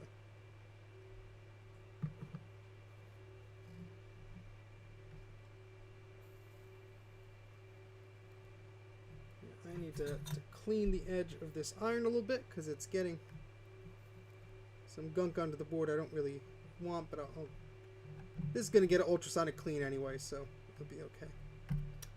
It'll be fine. It'll be fine.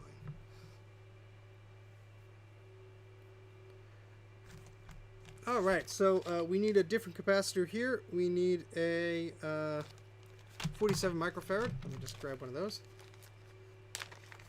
Oh, thank you very much, Sean. Good night. And these are the... yeah, there we go. That's the cap I need there. Thanks for stopping by. More extreme Mac mods. Well, that's not exactly what I do. However, I think you're in luck because Rutky Mods, HRUTKY MODS, has a YouTube channel, and he does nothing but well, he does other things too, but a lot of his channel is obviously related to mods. So he's also on the Mac84 crew. So if you have not seen his channel, I suggest you check that out. Sorry, Trina, I'm giving you work today to put a bunch of links in the chat, but people could Google him too and find out. But yes, thank you very much, Sad Mac, for putting the name in there. And Claire says she found me through Action Retro. Well, thank you very much. That is awesome. Yes, I very much enjoy his work. And, you know, since I fixed his Mac, he told me to make a little spot to put in the video. And then, of course, he talked about me fixing up the Mac. So I think that did bring a good amount of people to my channel. I could tell you for a fact it was a few hundred subscribers, which I think has helped. And then I released a pretty interesting video about my rescue of a Macintosh G3 all-in-one, which has done extremely well compared to the views I usually get. And that did not hurt either, so. Okay.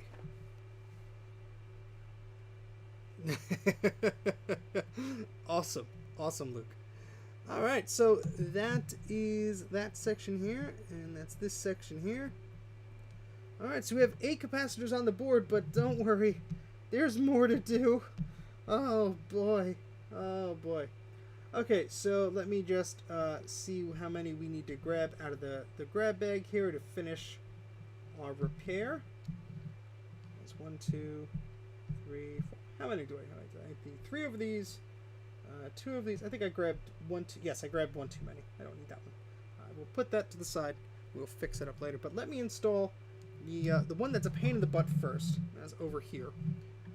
That is right behind the ADB port here.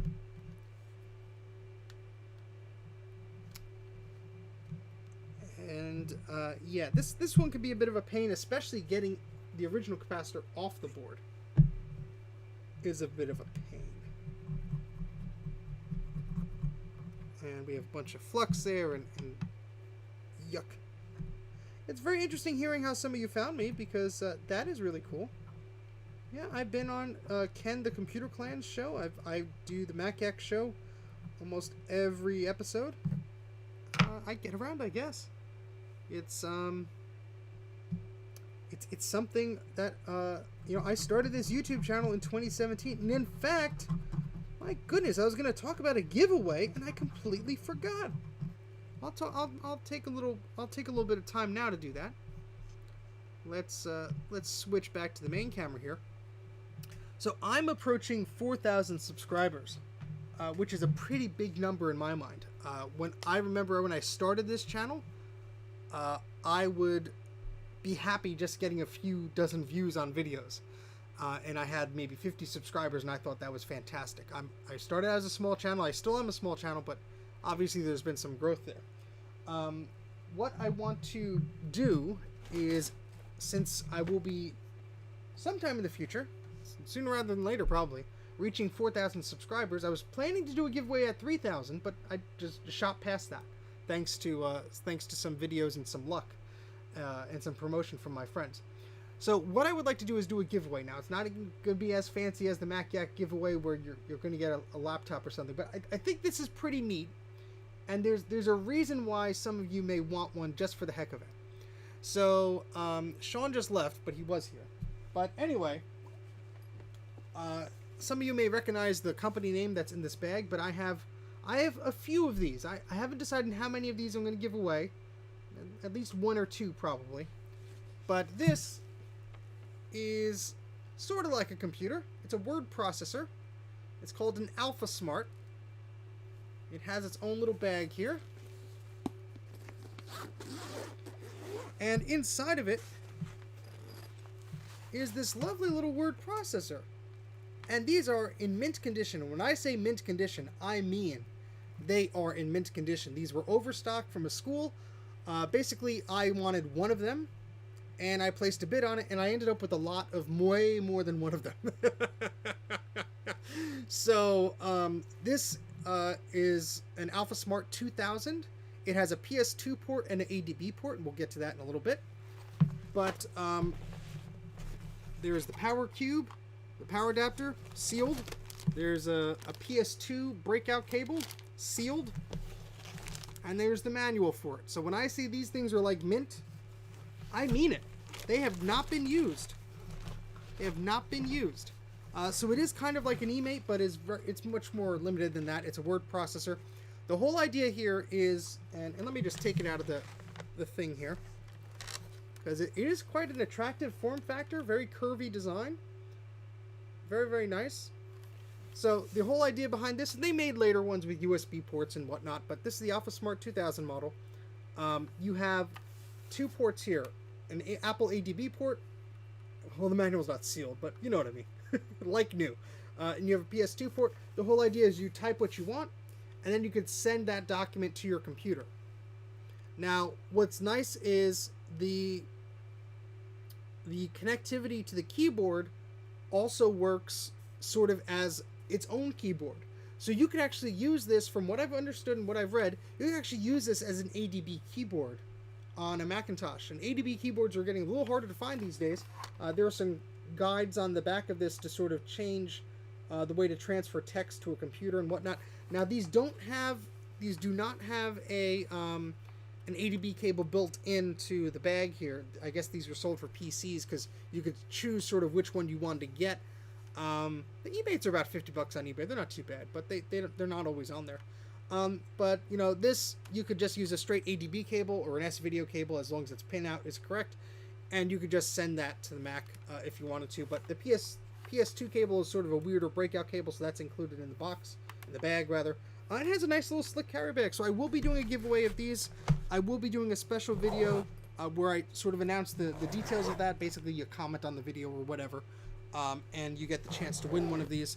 I know it's not the coolest prize, but I will include in some pins, and I think the grand prize winner, maybe I have some other goodies I could send you as well. But I think it's a very cool retro device, and I think the design of it is very neat, and you know, a lot of people are into this sort of cool stuff like I am, so instead of it just sitting around in my basement, I'd love to give it a good home. And like I said, I think I have like 2 or 3 spare ones I'd be happy to give away. So, you know, I know it's 4,000 subscribers, but I don't have 4 of them, so maybe I'll give away 3 of them or something like that. We'll figure out something out. But just an FYI, exactly, Christopher, distraction-free writing. Excellent idea. They're battery powered. They have an AC charger, but they have rechargeable battery. I think it's still good on some of them, and they will last for days, if not weeks, if not months. So very, very cool. Yeah, I think that's a pretty neat device. So stay tuned for details of that giveaway. I have not posted anything about that yet, but that is something that will be coming soon. I almost picked up the alcohol bottle to drink out of. No.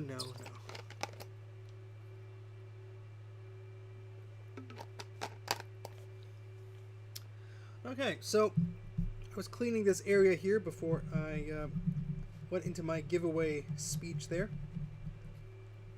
Okay, so this area is a little annoying to get a capacitor on, just because the ADB port is so close to it. But that's okay, we should be alright here.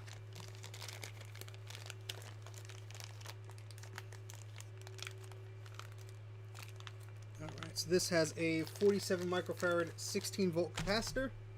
That is the one that's going up there. Now these are slightly smaller versions of the ones I usually use, which make them a little bit easier to use in little spots like this where it is hard to get in there. So I almost forgot the flux there. The flux is essential in my opinion.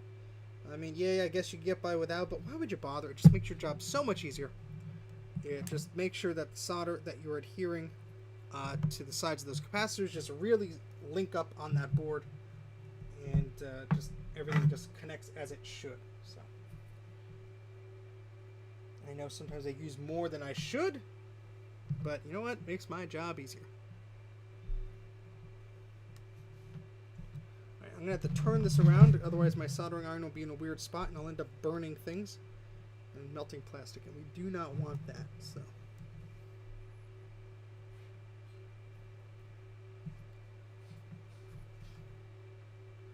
sometimes I just got to readjust myself a few times in order to get this right. Nope, and I burned the top of the speaker port. I have to do this off camera because I'm I'm had to approach this from a different angle, and my glasses are falling off my face. How about that? Trifecta.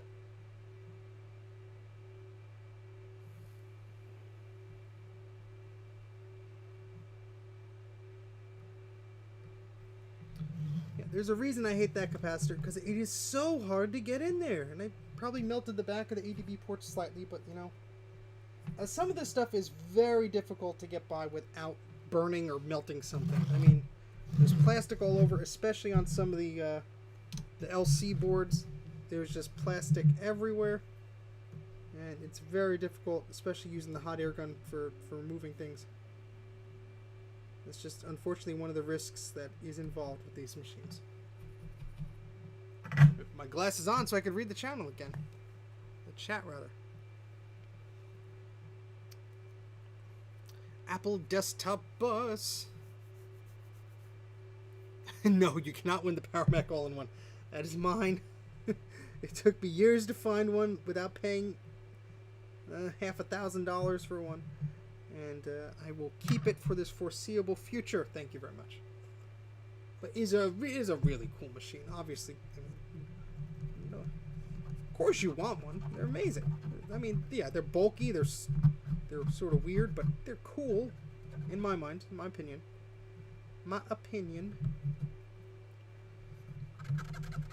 So yeah, there's a little bit of trace fixing that we have to do here, but that's not going to stop us from putting the soldering iron over here, so we'll be okay.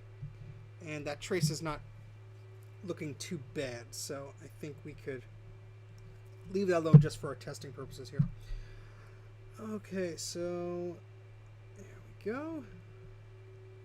Another capacitor on the board.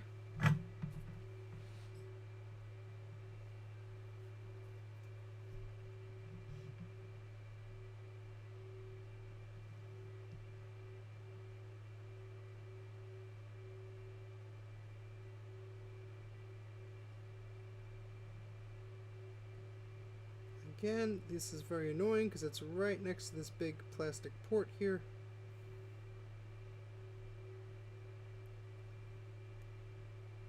And maybe yeah, that is not the straightest job there. Yeah, let me have to do this off camera. Sorry guys. It's one of those things that it's harder to do. And there go my glasses again.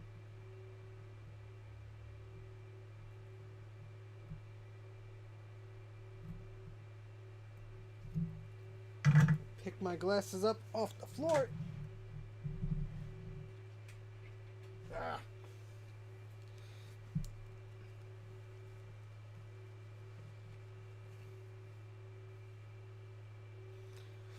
Okay, well, yeah, everybody has their own system that they want.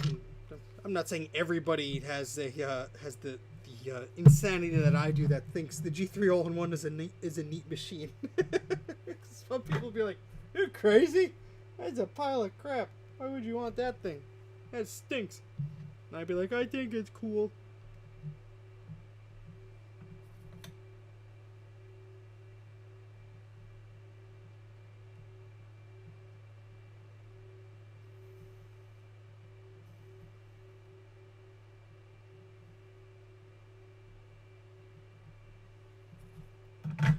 Yow, that hurt.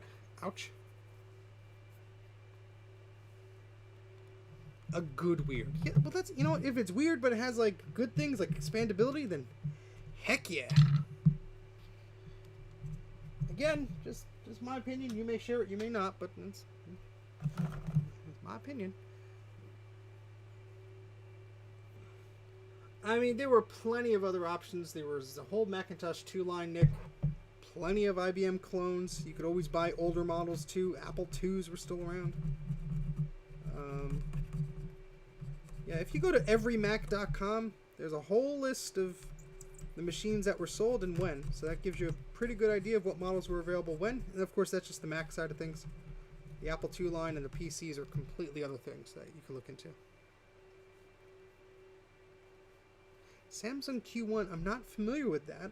That sounds interesting. I'll have to Google that. Was that an all-in-one, Leo, or was that like a laptop or a desktop? This is going to be another capacitor that's going to be a pain in the butt. Actually, it shouldn't be that hard because there's nothing right near the pads, but I'm going to complain about it anyway because it's a Mac84 string.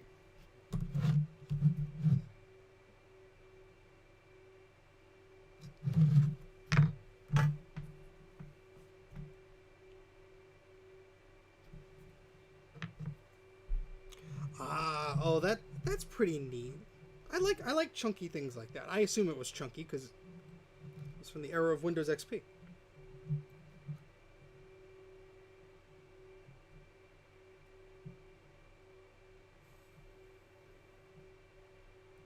Not enough solder. You didn't use enough solder. These are stupid songs I sing to myself.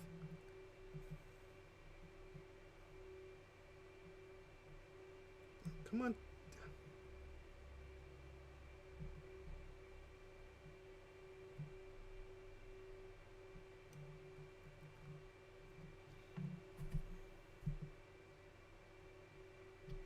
I jokingly said I made an album once, and somebody was like, "Oh, I want to listen to it." I'm like, "No, no, no.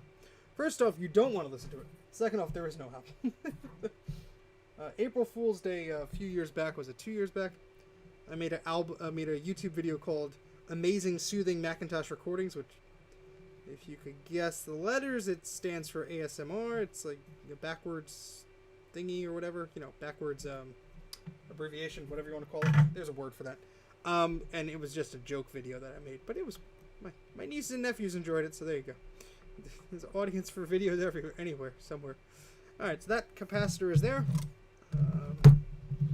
We have how many more to do? 1, 2, 3, 4. 4 more left. Not bad. Not bad. Not bad. Reverse psychology. Maybe. Who knows?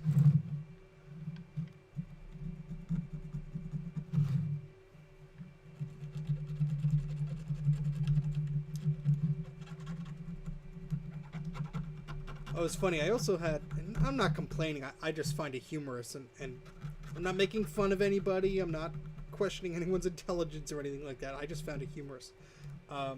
So there was I did that Macintosh G3 all-in-one video, and somebody, in it I showed an old Performa, and I showed a Macintosh 5000 all-in-one series.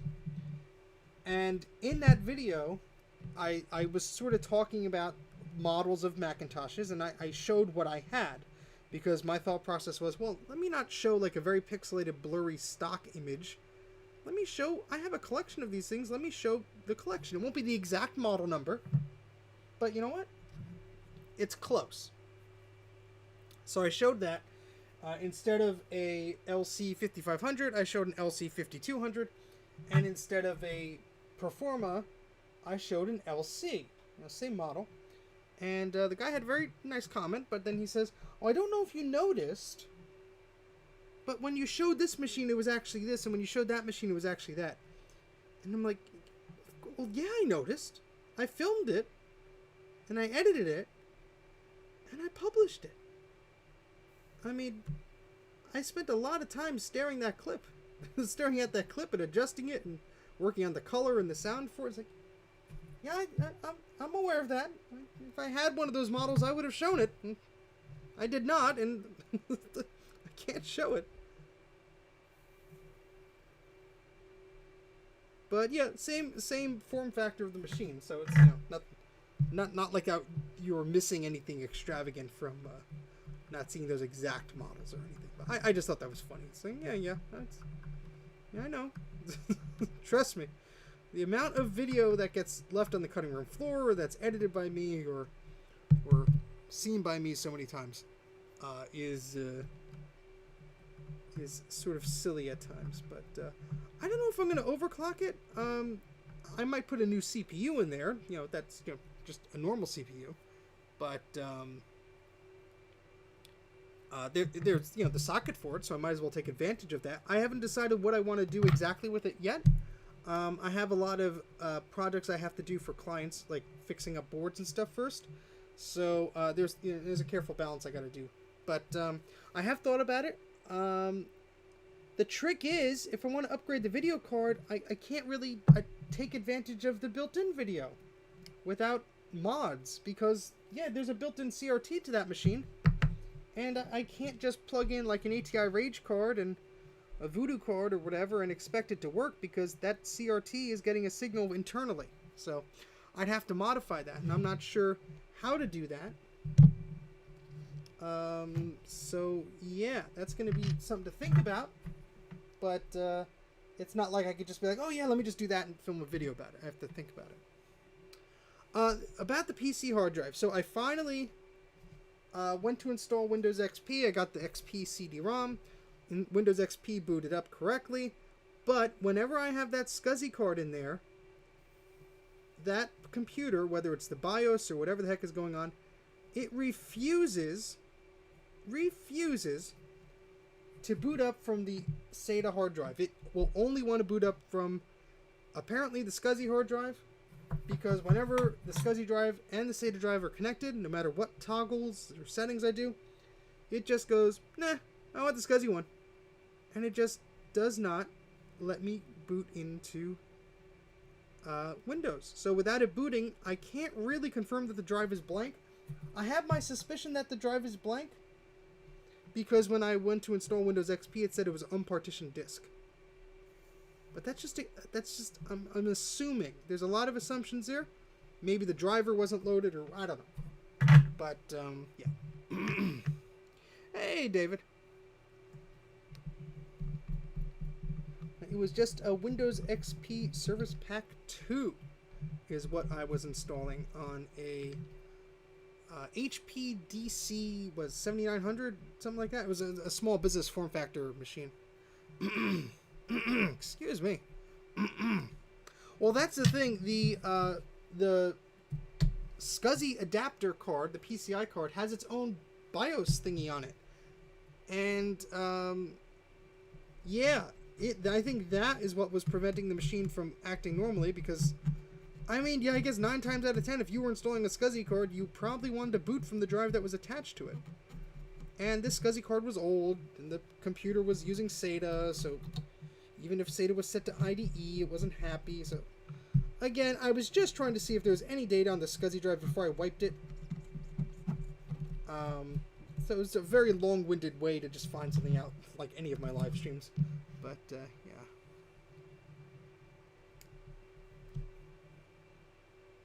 Yeah, that's exactly, Leo. It's probably some weird incompatibility thing where, like, the SCSI card only wants to be the drive that gets booted from, or the BIOS doesn't like that SATA is being used, or, I mean, that SCSI card is probably a good 8 or 9 years older than the computer I was trying to use it with. The computer I was trying to use it with was this HP small form factor business machine with a Core 2 quad processor in it. And here I am, you know, just, oh, I'll just stick a SCSI thing in there. And the card is recognized, but, yeah. Again, who knows? Yes. Windows is not my area of expertise, obviously. And I did try booting Ubuntu on there, and it kept crashing, but, again, that might have just been the CD drive, or I don't know what was going on. That machine was weird.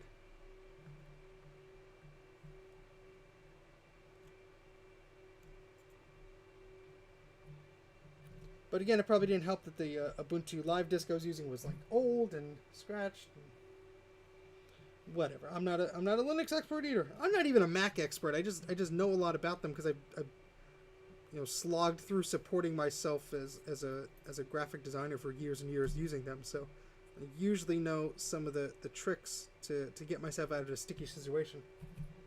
And I need to turn this fan on because I'm breathing in way too many fumes. Ugh.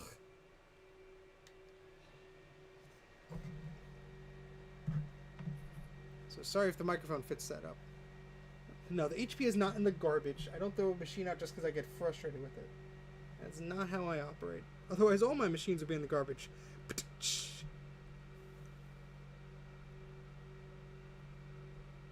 Nope, that didn't catch. See, that's why I wiggle these capacitors, to make sure it actually caught on the other end. See, well, you might not be able to see it. Let me move it here. This one will wiggle a little bit because it's not connected on that side. So that's why sometimes it just adds a little bit more flux there. Because these capacitors are pretty large and they cover the pads almost completely. So I want to make sure that I can actually get some solder on there so it's actually making a good connection. Otherwise, you know, it's just going to be wasteful.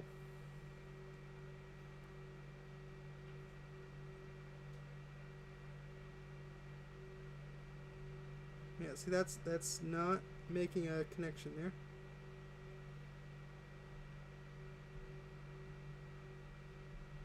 There, that did it. All right, cool. Yeah, you just want to make sure. Well, that HP I got for a whole $2, and the reason I got it is because it had a serial port on it. And believe it or not, I sometimes use a PC with a serial port to connect to my Apple II to send disk images to it. I probably won't have to do that as often since I have my floppy MU, but yeah, so we're just going to go around the board here checking the capacitors because I think we're in good shape. And then we'll try and boot this thing up. How about that? This is a Macintosh Classic 2 board, David. This is Mike Stanhope's Macintosh Classic. I picked up the Macintosh Classic 2 from an e-waste facility, and it did turn on, but we did get some weirdness there. So I promised him I would recap it, and I think we're in okay shape there. So if you're going to just hold on there for a second, please. I'm going to go and grab the shell for this, and we're going to see if we could get this to turn on. So I'm just going to put on the Be Right Back music. Just hang tight for about a minute or two, and I'll be right back.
Okay, I am back. Let me switch cameras real quick.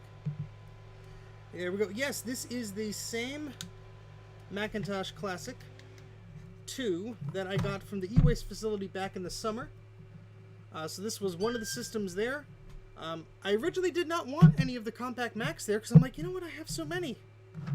But they made me an offer that was very reasonable, which was about under $20 per unit. Less than that, actually.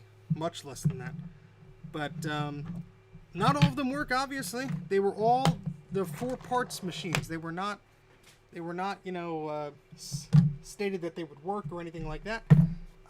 They did do some minor testing just to see, like, hey, it turns on, does this, does that. But yeah, so this is just a regular Macintosh Classic shell, but a Macintosh Classic 2 board will work with it. Why is this like that? Is this the one that has an analog board issue? Yeah. This might have an analog board issue. What I'm going to do is do a test. I have a Macintosh Classic board that I know works because I recapped it. As my glasses fall off my face. We're going to try a different board. This is not the one I just fixed. This is a board I recapped in August. I know this board works. I just want to test if this analog board works, because if it doesn't, I'll just grab another one. But just want to confirm here that this will work.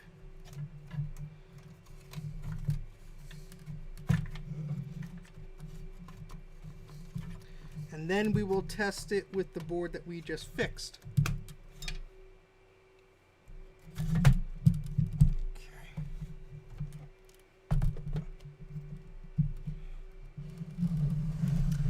You know what? I thought I labeled the cases, but this one didn't have a label on it, so I definitely have to label the case. I know where Mike's case is. It's just way too high up, and my stepladder currently has a CRT from the e-waste place on it. So yeah, that's not moving right now, especially in a rush. I'm not going to do that. But yeah, I did try. At least when I went through them on the live stream, I was labeling them live so I wouldn't forget. But okay, so this is not the board I fixed. This is just a Macintosh Classic board I had previously recapped. The only reason I'm putting this board in is to see if this analog board functions. And that's the whole reason I'm doing this. Let's give it a go. Okay, let's see if we have a screen.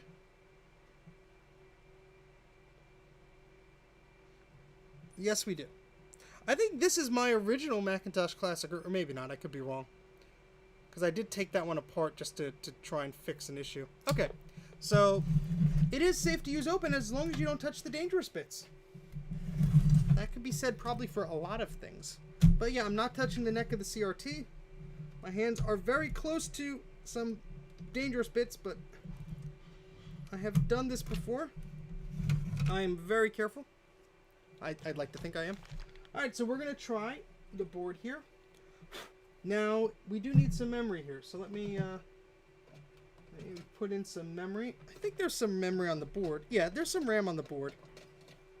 We'll try it without that. See if that if it cooperates. I think there's RAM on the board. I could be mistaken. I don't have the apps I usually have like right in front of me, but alright, so we're plugging that in. I'm going to plug the floppy drive in too. Okay. So this is the board I just recapped. As a box of cables fell on the ground. That might have been a sign to double check my work though. I'm a little superstitious. Alright, plus. Is that one on there? It is. Plus, I'm just making sure the polarity is correct on these. Yes. Yes. Let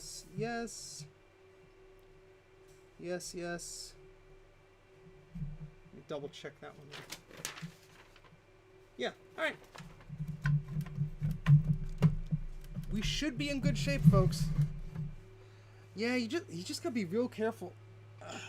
I thankfully haven't done that yet.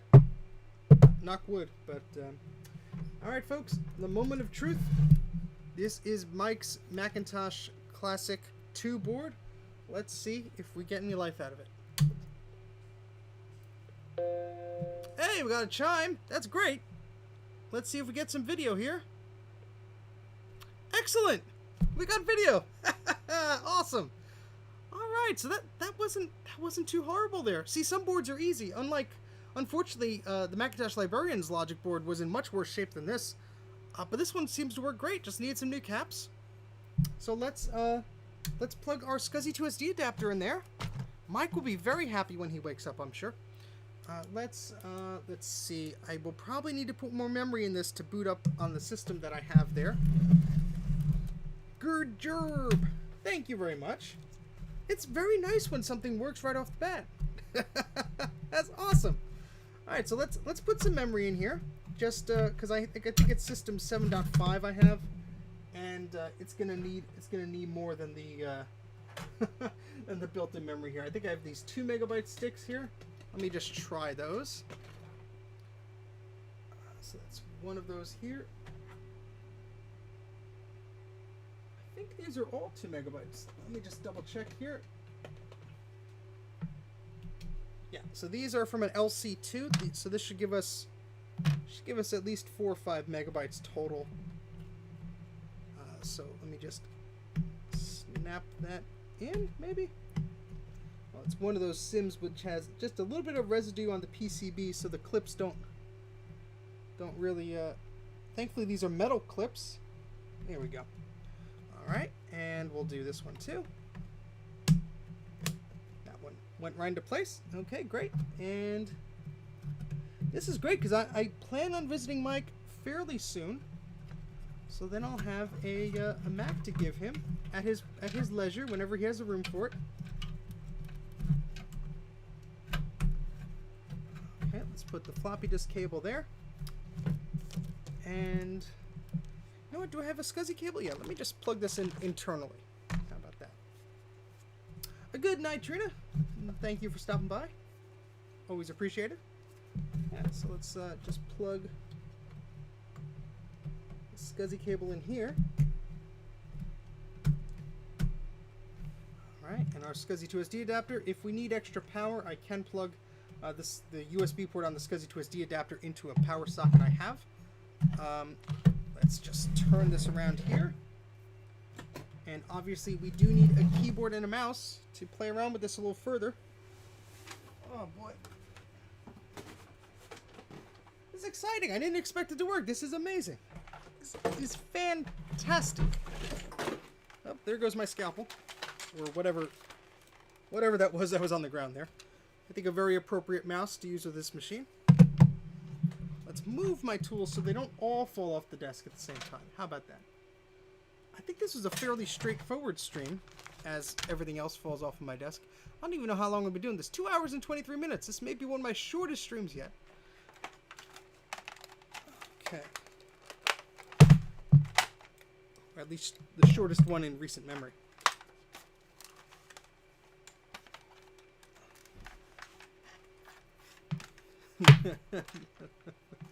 No 6 hours. No. I'm still recovering from that other 6.5 hour one I did. Okay. Alright, so our keyboard is plugged in. Let's plug in our mouse here. I do still have the second board, but let's see how much. I think that needs a little more love than this one did. But let's just take a look. Alright, so let's boot this up again. Oh, it would help if the power plug is plugged in. I'm a professional, folks. Trust me. I don't have a pinout, but maybe I can make one. So again, send me an email if you haven't done so already. That might be something I could do down the road. No promises, but all right. SCSI to SD is getting power. Yeah, there's some wavy lines here. That's why I think I took the back off of this thing to do the analog board, because there is some weird issues with the CRT.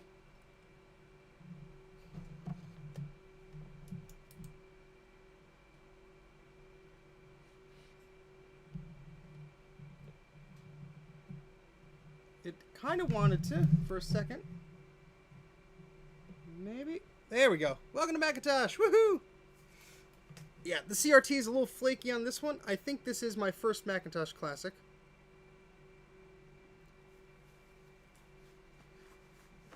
Hey, Thomas. So this is Mike's Macintosh Classic 2 board in my Macintosh Classic case. The analog board needs a little help, but that's weird. ADB port does not... Oh, I'm using the wrong mouse. I was like, why doesn't the ADB port work? What did I do? What did I break? I was using the wrong mouse there. So we are booting up, I think it's system 7.5. Let me get the camera a little bit closer here. It is a wide-angle webcam, so it's not going to be perfect, but we'll try and get you guys a little bit closer. Oop, too low. There we go. We'll just adjust that a little bit. But yeah, so any of the weird flickering of the lines on the screen, that is the analog board I had to fix. This will probably be one of the first machines I try that on. It is booting slowly because this system on the SD card is very chunky. It is a full install of System 7.5. I would normally not run that on a Classic 2. It's just a little bit much.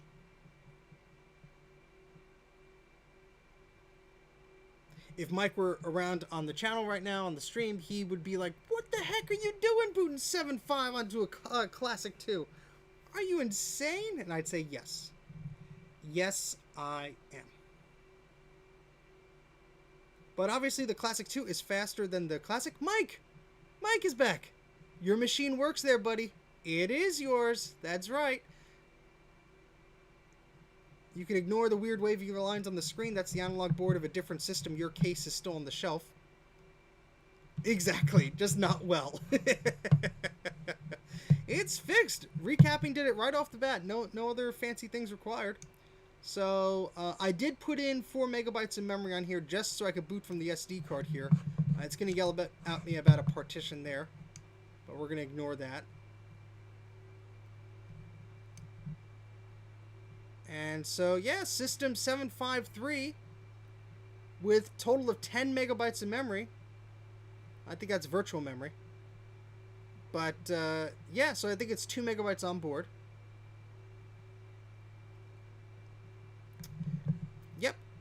Yep, that's the first version of the Mac OS to start with the version number in it, I think was 8.6 on the splash screen. But yeah, so you know we got it working here. 2 megabytes of onboard memory. Yep, that's right, Mike. Thank you for confirming. But yeah, I mean, this is awesome. Yeah, Nick, but you're forgetting this was the cheapest Mac they had available. So if you needed a computer and you weren't that high on the requirements, this probably was fine for you. Let's open up a color paint program on a black and white Macintosh. Thank you, Ebi. That's very, very sweet of you. Yes, I'm glad that we got this to work.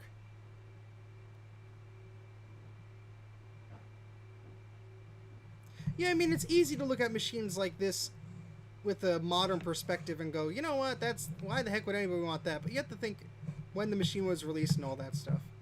So let's do our normal attempt at the Mac face here. Little Mac OS logo. Oh, that's a horrible drawing, but I will save that anyway.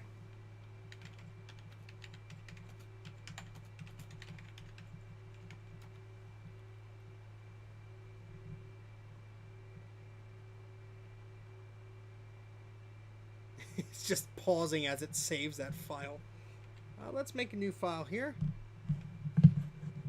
And since this board belongs to Mike, we're going to try and spell this out with the mouse. I have no mouse pad here, so forgive me.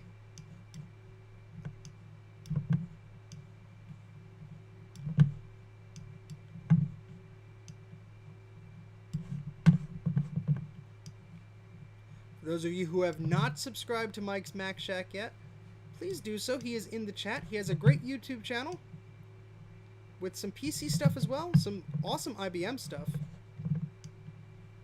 So I highly suggest you check him out. We did a live stream not too long ago and it was a heck of a lot of fun.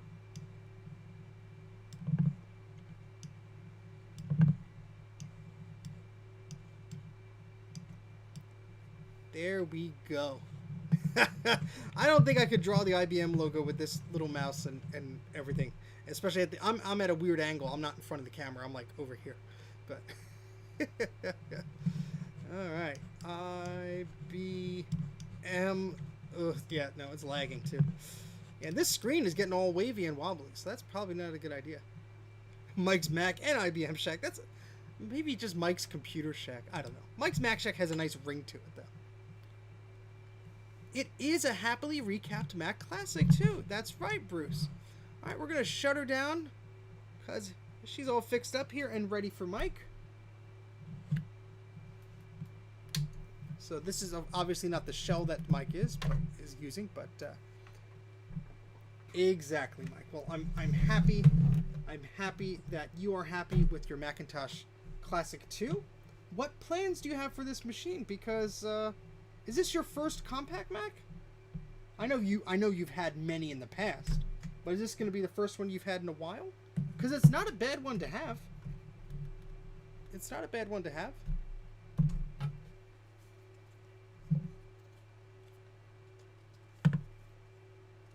Just putting this over here.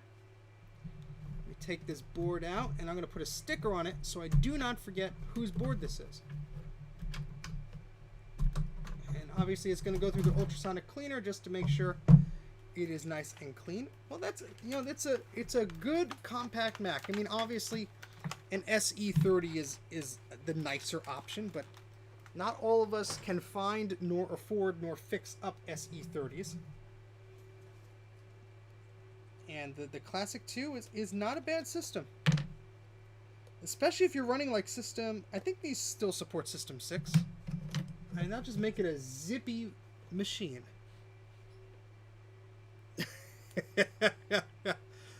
Well, you could use it as a nightstand clock or something like that. That'll be nice. All right, so let me... I think I just had a label here. You know what? I left it over there. Let me go get... I have little leftover labels. Let me just go grab one. I can write the machine on this, and then we'll see if we can move forward.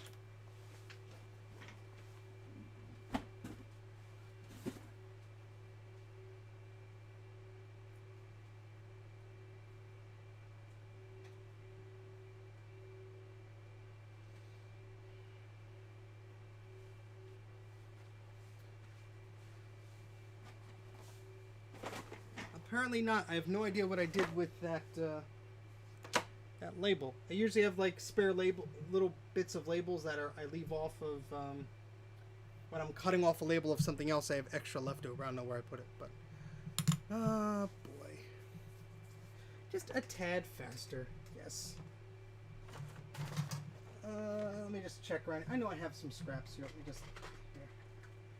There we go. There. I found my stickers. Yep, here are my recap stickers. So we're gonna put one on here. And where's my scalpel? Scalpel! Scalpel!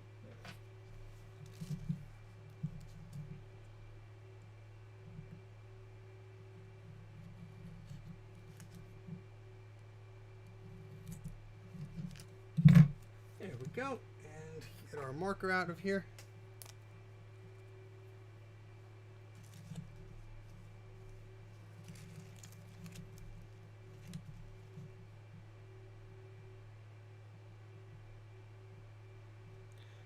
Today is the 4th.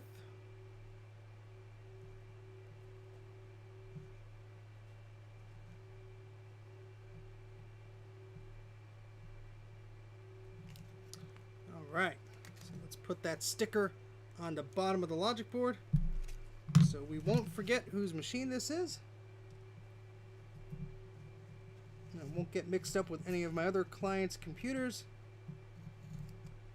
Because it's a small desk, sometimes you're like, wait, which logic board was that? That's why I always keep things labeled and organized as best I can.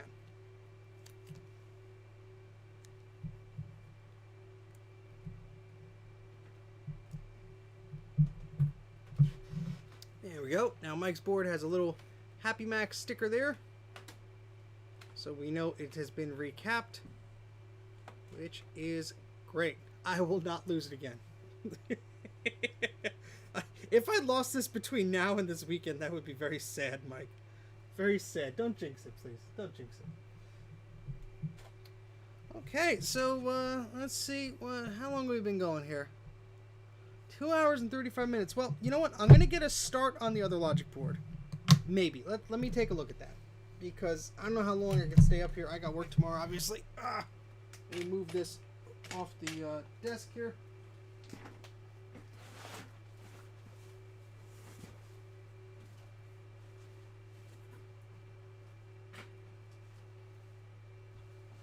Oh boy.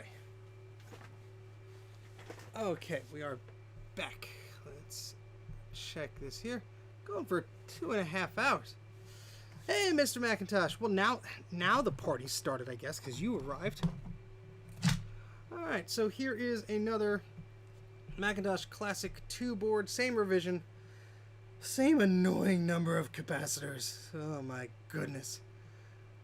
Oh my goodness. It's hard to see if this has trace damage on it because the board is amber. That's annoying, just the color of it. But you know what? Let's give it a go, I guess. I guess we'll continue That's what the audience demands. Let me just good morning, good afternoon, whatever it is by you. Good morning, good afternoon, good evening. All right. Well, that's the thing. I don't know if that would help in this particular situation. I don't really have any colored lights, so it might be a good idea. I just don't have access to that. All right, so we're gonna have to clean some of the gunk, some of the old. I turned my soldering iron off because I thought I'm out of the woods. I'm done. I'm clearly not. Let's see how bad this looks. We got some old cap residue there. You know, the old solder there. Oh, that one was a pain to get off. I remember that. And we have a bit of a cut trace there. Very hard to see.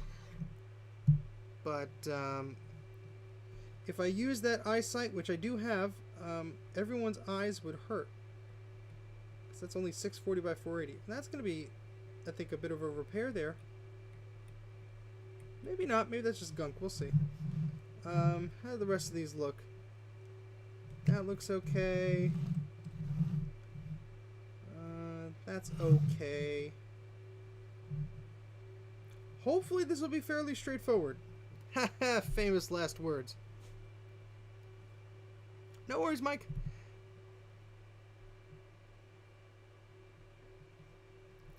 Yeah, it would be. I seriously need to redo the lighting in the basement. I just have those big fluorescent LED bulbs hanging over my head, and that is all I could afford when I started setting up this area. I could certainly look into some other options. I just, don't have anything set up right now, but I am open to suggestions. RGB bulbs sound like a cool idea, especially, if I start, when I start doing my scripted videos more, I like to have a bit more of a cooler area to show off in the background. I want to paint this back wall behind me because it's just this pattern. Maybe I'll paint it or put a picture or a poster or something there. I don't know. Okay, alright, so waiting for the soldering iron to heat up. What I'm going to do is going to use the solder wick here, and we're going to get all that old cruddy solder off of this logic board. That'll make it ideal for putting new capacitors on. So let's do that, shall we? Turn my fan back on again. If I did a stream of remodeling my basement, you wouldn't be able to see me because there'd be crap in the way.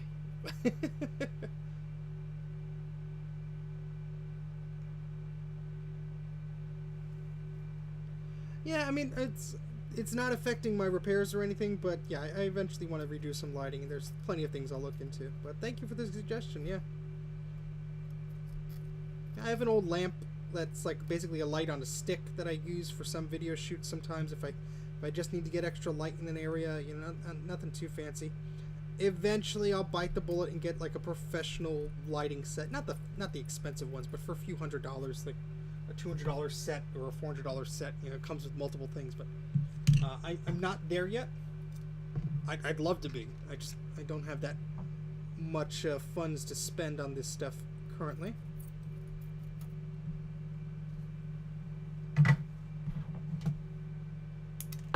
I also am planning on moving this desk to a different area in the basement, so that's also why I'm not eager to finalize anything in this area, because it's like it's gonna be moving anyway.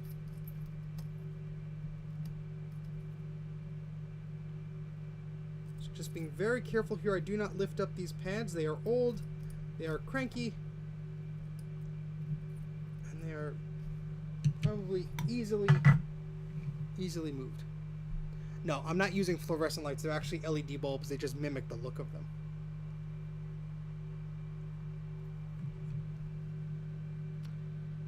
Okay, so that doesn't look too bad. Now we're going to move on to this area here. Again, just going to get that old disgusting solder off these pads here. So when we put our, and these pads really don't look too bad. So we put our new solder on. Be nice and clean.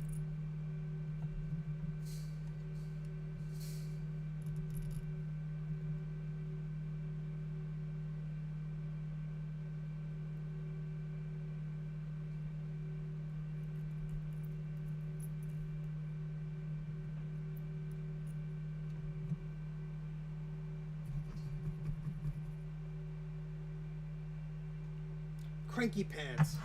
Old cranky pads. Cranky pads sounds like a brand of diapers. Like adult diapers. Solder ball. Get off of that stinking board.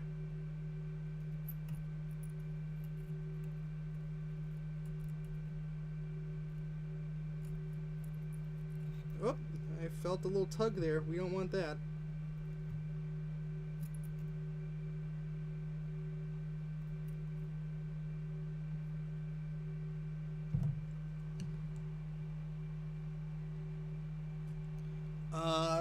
I mean, not a direct, I don't think you could directly do that. I don't know why you would want to do that. Physically, a lot of the things are similar, but the metal cage is different. I don't think the boards are interchangeable in that respect. Yeah, my basement is just completely concrete floor. A slab of concrete. That's exactly the fancy floor that I am putting my feet on. That's why I always have to wear socks, especially during the winter, or I am freezing. Alright, some of these traces look a little dark. We will test continuity there, give it a little scrape if needed. Especially this one right there. And these two right there. But we'll take a look at that. Of course, this board is deceivingly looking like it's not that bad. And then I'm going to get a better look and I'm going to be like, oh no, this is horrible. Magnify.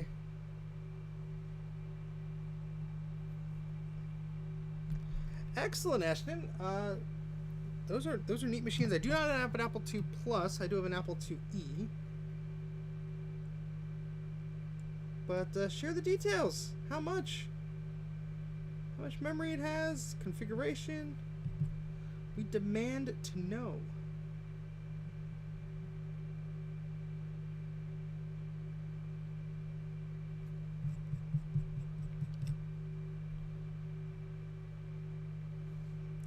This has a little bit of a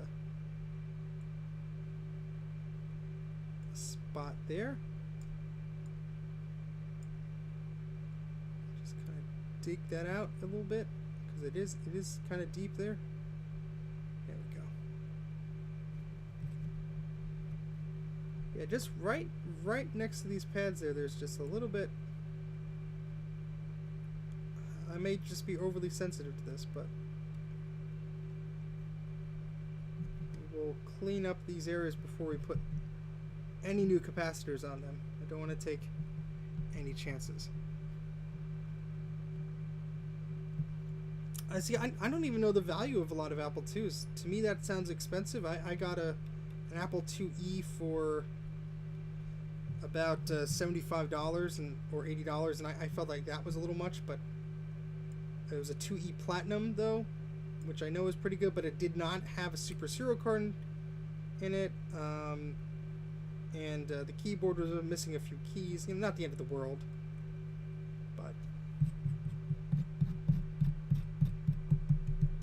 well, that's good though. Yeah, the disk drives and the monitor, that adds plenty of value to it though. And at the end of the day, if you're happy with it, then hey, that's all that matters. That's all that matters.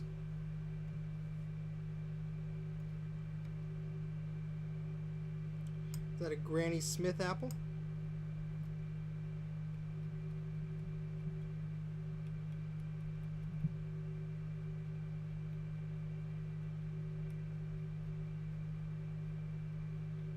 So I know this might be a little excessive. I'm just making sure that these connections look all okay, because I don't want to find out that they're bad or anything after I put the capacitors on them. So just a wee bit of preventative maintenance here. Even if we need some solder mask or whatever, and clean it up a bit, because especially here, I mean, this went through the cleaner already.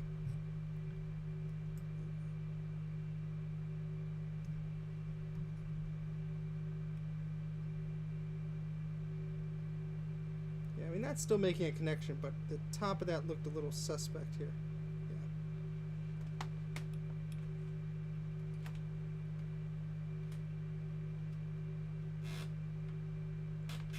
Yeah, that's a little bit goopy.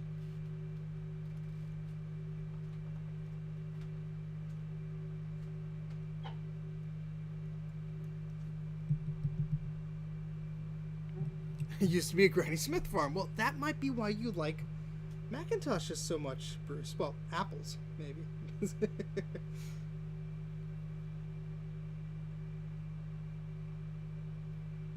Yeah, we always find, all of us find deals that we pass up on and then regret. Trust me. Or you give away a machine, or you get trashed something, and then years later you go, why the heck did I do that? What the heck was I thinking? Don't worry, we've all been there. I once sold a Macintosh SE and a Macintosh Plus for $1 each because I got them, they were in bad shape, I didn't know what to do with them, and I didn't want them. I regretted that for some time, but then I picked up a Macintosh SE and a Macintosh Plus that were in good condition, so that I'm over it now. My mom made you... Oh, you sold an iBook clamshell. No! Oh, Sprite Clad, that is sad. I do not have any of the fiberglass pens. No. I hear about them. Maybe I should get one. What does one do with one? Convince me why I need to go on eBay and buy one.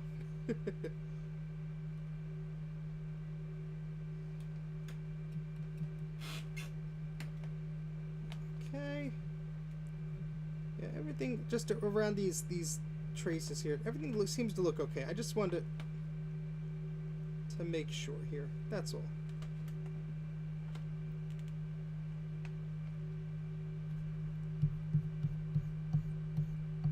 An entire eMate. No!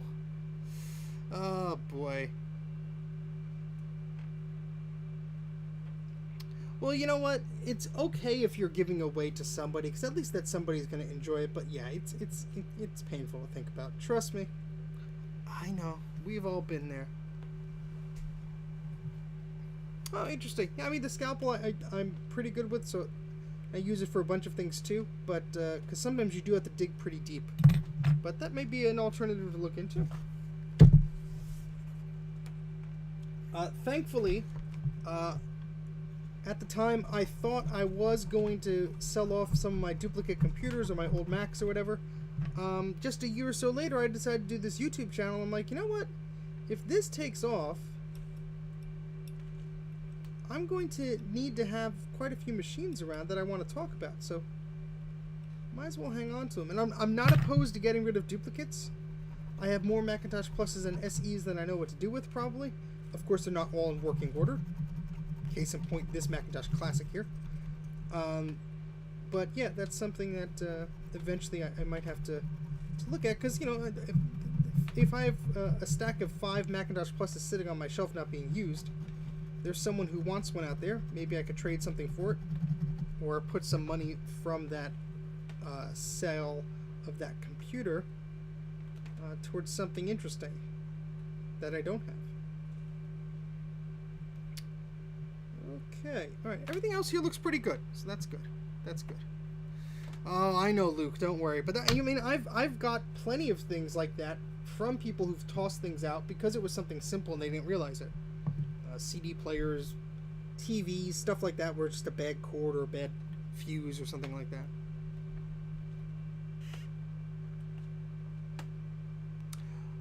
No, Will, this is actually a different computer. we actually fixed the other Macintosh Classic with the green board. This is an amber board. This is the second board we're on today, or brown board, whatever you want to call it. I don't know, Tim. Again, I think someone else asked a similar question, but the boards are completely different sizes, and there are cages and metal parts there. I would say no. I mean, if you really want to do it, you'll probably squeeze it in there, but it would not be advised.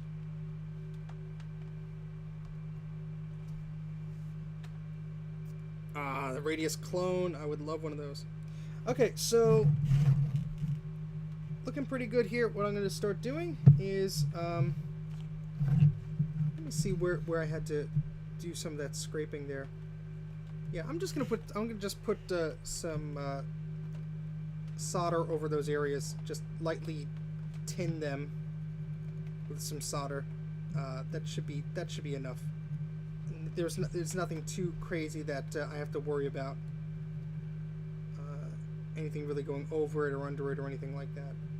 So that should be okay. Should being the key word there.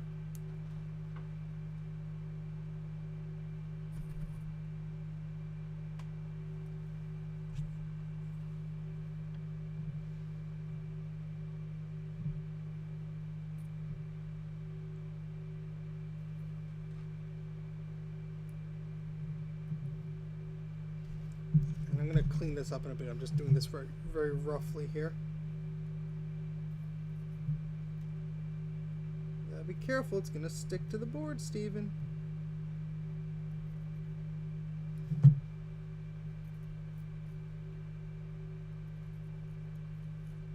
Okay. I think that's good. Any areas I missed? Yeah, there's one right there.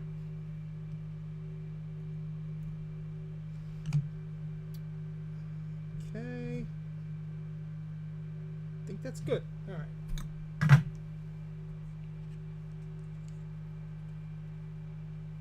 Yeah, in my mind, with those machines, a Macintosh SE30 board, I believe, would fit in a regular Macintosh SE case. So, if the problem is that you don't have an SE30 case or whatever, just get an SE. There we go. Alright, so let's just clean up some of that excess solder that we did put there.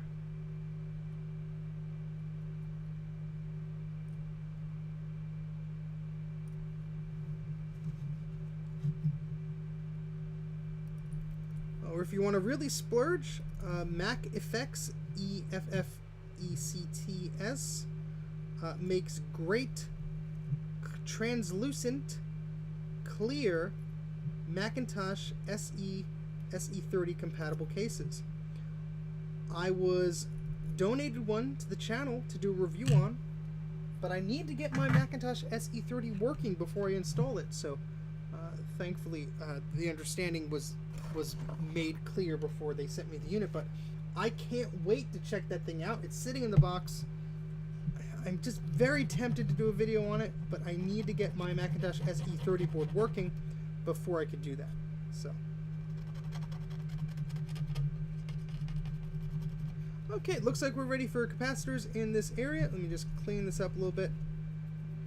When it's cleaner, I'm able to make sure I didn't miss anything. Awesome, that looks pretty good. Okay.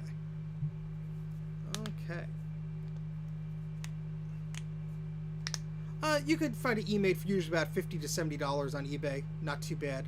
The stylus, you could just use whatever stylus. A lot of them came with a Newton. You could use a power supply from a Newton, so not too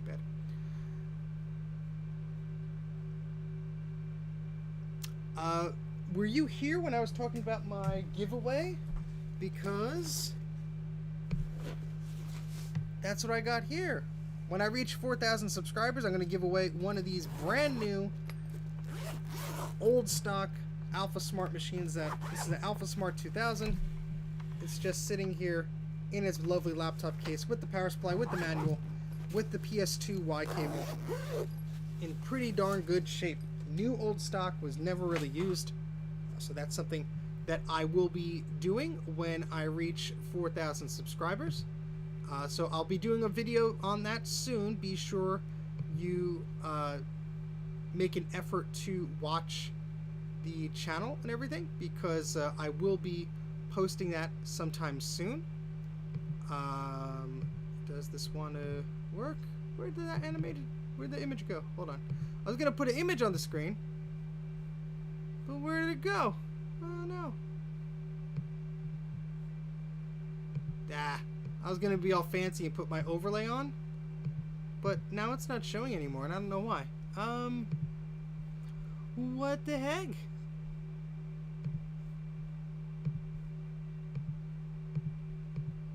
Yeah, now that one works. That one works. Let me just. I know this is completely silly, but I wanted to play with my fancy overlay here, and it's no longer there, so I have to go and add it into the program again. Sorry, this is completely frivolous, but it's my stream and I want to do it. There we go. That's what I wanted to do. I just wanted to show the little animated image there that that I wanted to do there. I do need to do an overlay for Bruce's stream there, Bruce's channel rather, when I promote his cool stuff. And yes, I will print out a new banner. And that will be something that I got to do. But yeah, fun times. So very exciting. The Alpha Smart will be part of a giveaway. I will do a dedicated video just on that, and we'll go from there. But yeah, just wanted to show my little bottom banner thirds thingy, whatever. So, all right, back to the microscope here. Back to the microscope.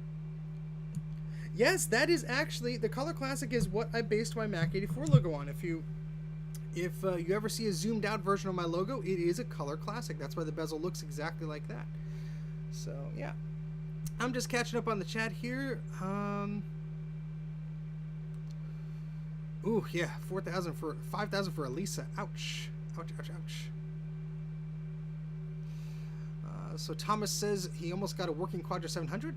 Nice. Don't worry, Bruce. We all steal the best ideas from each other.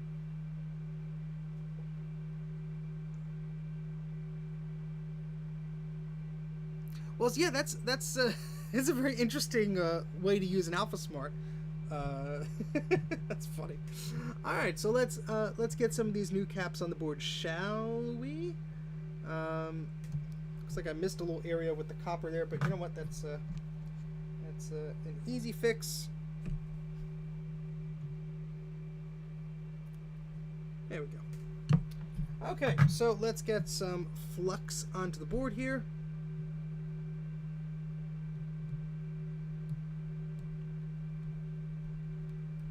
And we'll put our capacitors on. Now, I started with the 50 volt ones last time.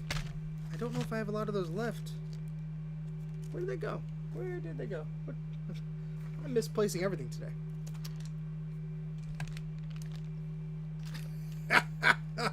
Hey Dana, welcome to the stream.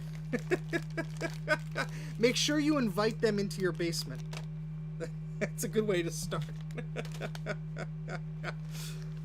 Oh boy. So Dana, you missed it, but we did successfully recap Mike's Classic 2 board. And so now we're recapping my Classic 2 board, because I don't have a working one. And this is an amber brown colored board, whatever you want to call it. And so that's mine. All right, here's the caps I was looking for. That's where the rabbits will be. Now you're just copying me. That's Make sure you put a lot of Macintosh classics around your feet when you stream, so when you get up to grab something, you trip over them and fall flat on your face, like I almost do every single time I stand up from this desk. Okay, so those are the 50 volt capacitors there. All right. No, the rabbits don't scream. They just sit in their pens and they munch. That's what they're doing right now. They're good little girls. I love them very much. Very fluff. Very fluff.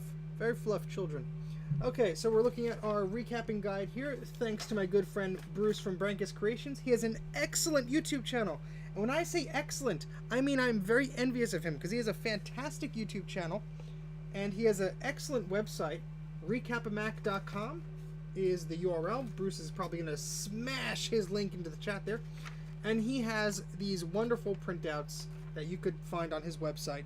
You don't have to print them out, but they're in PDF, so it sort of asks you to and beckons you to print them out. But they're very, very helpful in recapping these machines. He also has some part numbers on selected guides and also videos on some of his guides. So very, very cool stuff. I wouldn't be able to do this stuff without his help, and I greatly appreciate the resources that he makes available for free. That is a fantastic resource for anybody who's crazy like we are and who loves restoring these old machines or just likes watching them be restored.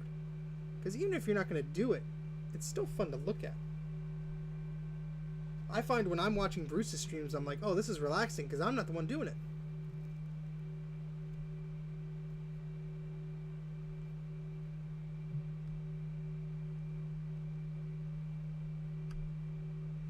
And my hands are not as steady as they were 2.5 hours ago.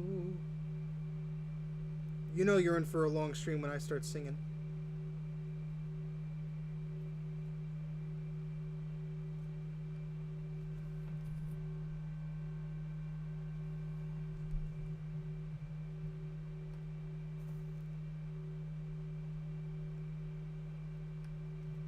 Okay, there we go.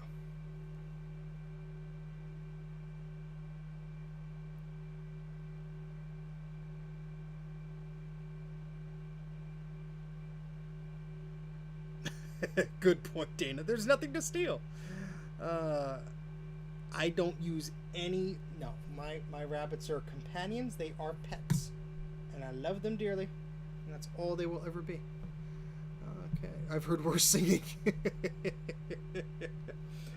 Oh, boy. Okay, so we got that capacitor in place. And the rest on that area are the 10 microfarad 16 volt. So we're going to do another one there.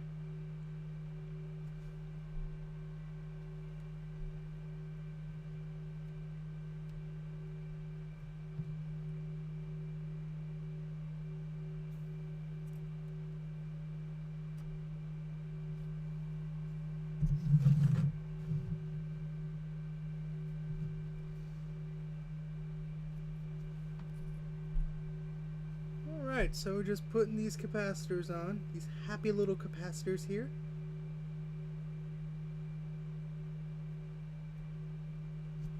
Okay, that's a good one. We need more of those because I only pulled out enough from this bag for the previous job, and I have to order more of these actually. I didn't think I was going to be doing so many classic boards. I have to order more of these. Alright, so we need 1, 2, 3, 4, 5, 6, 7, 8, 9, 10, 11. 11! We need 11 more capacitors here. So many capacitors!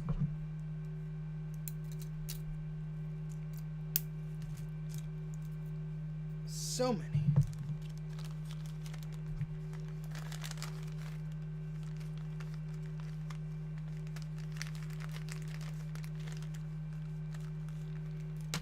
Okay, alright, so we have the flux already in that spot.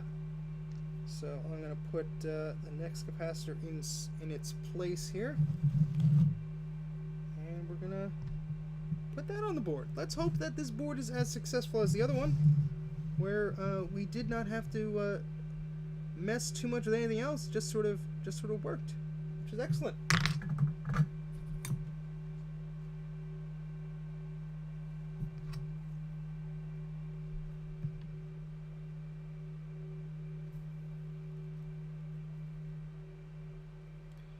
And just like I said last time when I was dealing with this capacitor on the other logic board, I hate the capacitors that are in spots like this, where it just makes it stupid to get them in the right spot.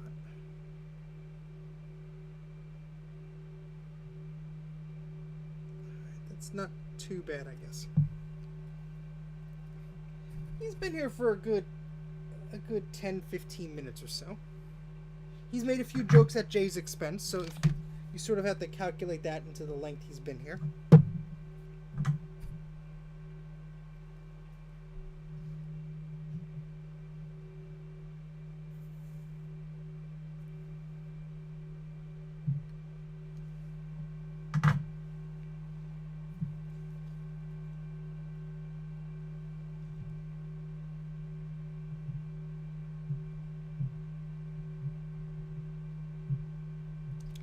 Alright, so we got the flux on the board for the next few caps here.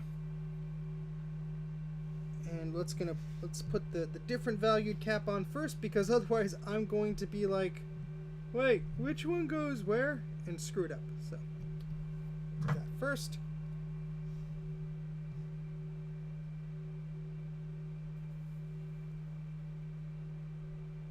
That is not enough solder steel. That is not enough.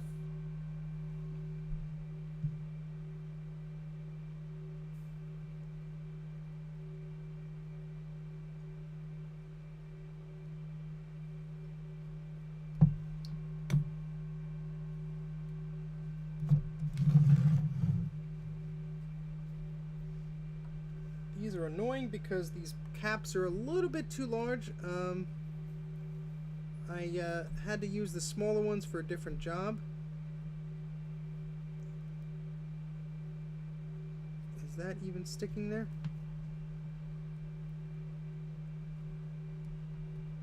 Yeah, it is. Alright, cool. So next time I will order the smaller ones. I will order the smaller ones. Okay, so we just have 3 more to put in this area here.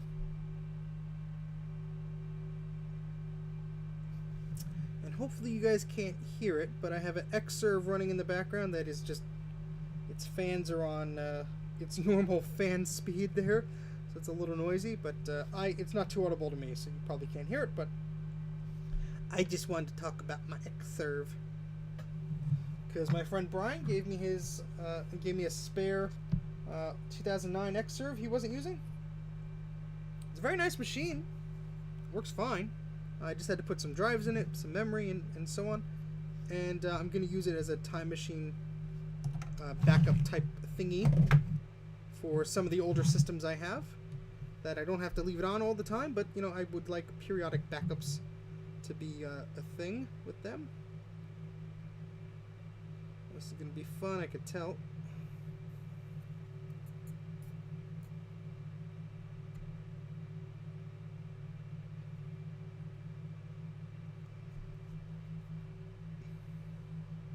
Yeah, the hum is probably the little fan that I just knocked over with my left hand there, which is now not blowing at me, so now I'm breathing in all the smoke for a period of time, which is excellent for your health.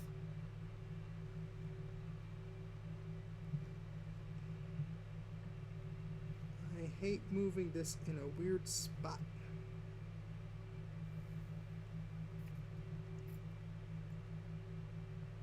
It's gonna have to do. It's the best I could get it. Alright.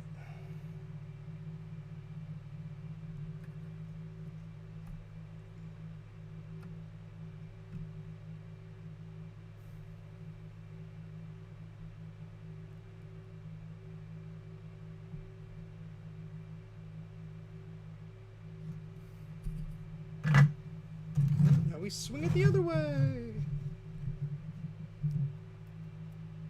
Solder incense. Yeah, I don't think there was any health benefits to those.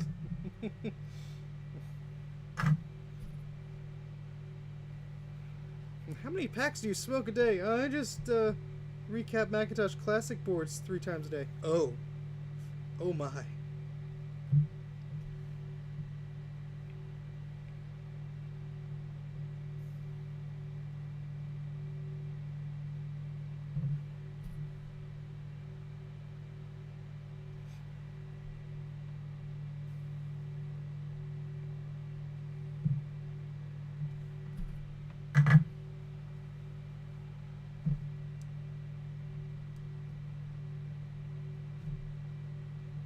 Nope. See, those didn't catch. That's why you the wiggle test.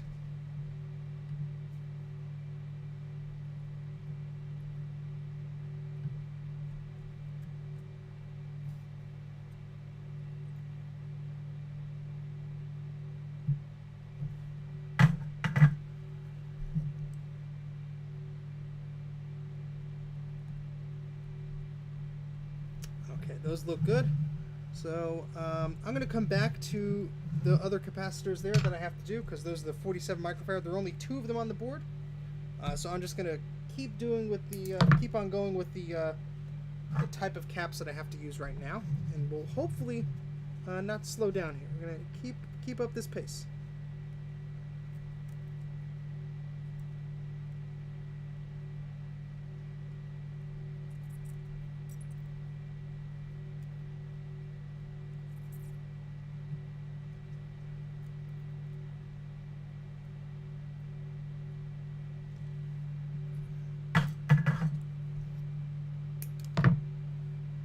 That looks yucky. That looks horrible.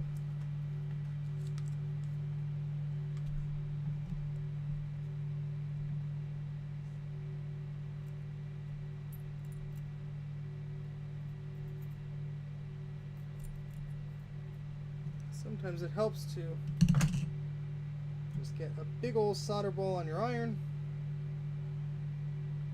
and just get some of that gunk off of there.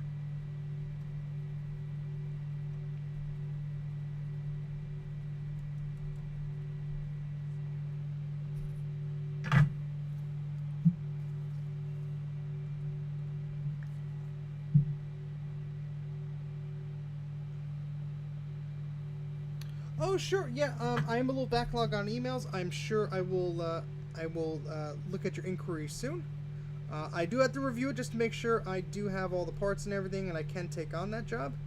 I had to turn some jobs away recently because they were just basically nothing worked on the machine, and I'm saying, look, that's more than just a recapping. Recapping is one cost, and then exploratory fixing is completely different set of pricing.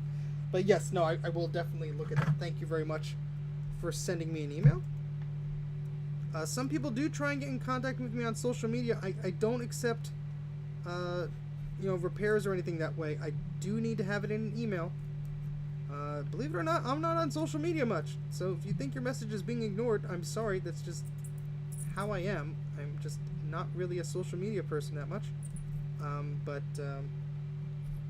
Yeah, send me an email if you do have a repair. I'd be happy to take a look at it, and if I can do it, I will send you a quote.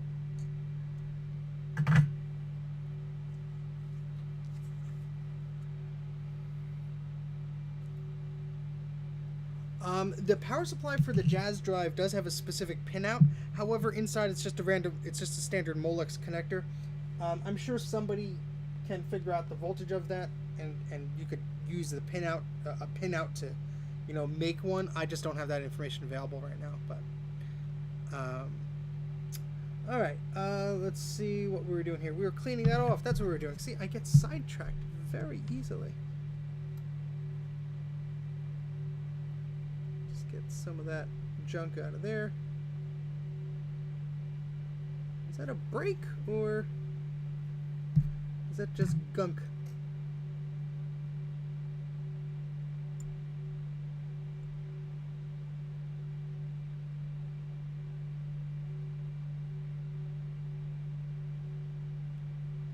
That's just gunk.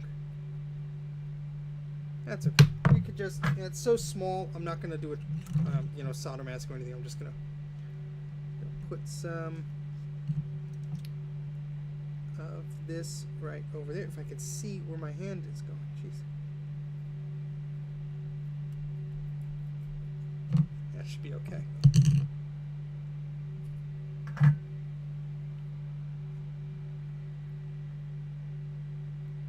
Bruce to the rescue with his infinite knowledge of Macintosh peripherals.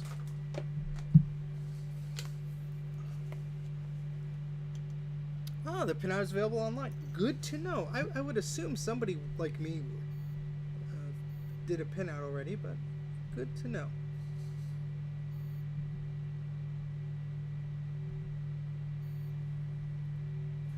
Alright, great. So that, I think, is ready for a capacitor as the rabbits make noise in the other side of the basement, which thankfully you probably can't hear. Okay, and this takes a 10 microfarad 16 volt, just like the ones we've been using this entire time. I say that as my glasses slip off of my face again and again. I need to go out and have an eye exam and get a new pair of glasses and all that stuff. Now, I really like the frames I had. I mean, I'm sure I could repair these somehow. I just got to go out and get super glue or something like that. Or, I need to find my hot glue gun or something.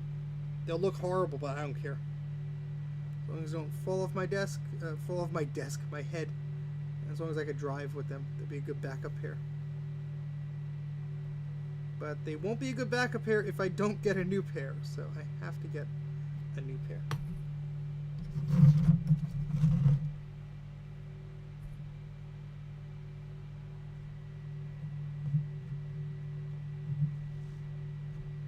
I hate when there's so much plastic around this. It's like, ugh. Nope, see, that didn't take. Might need to add more flux there. There we go.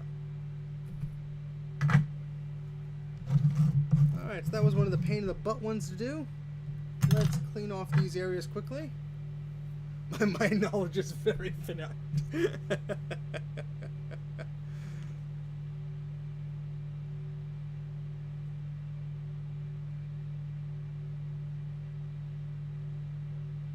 Yeah, I try not to leave the house for anything that's not essential. If my prescription was still up to date, I would do one of those things where I could just order them online for a fraction of the cost. But I haven't gotten new glasses in close to 2.5, 3 years now, so I think it's time. So make sure my eyes aren't horribly degrading or anything like that. That's always a good health check. Sir, we notice a lot of solder balls in your eyes. What the heck do you do all day? I don't know. I just kind of look at computers. Is that a problem?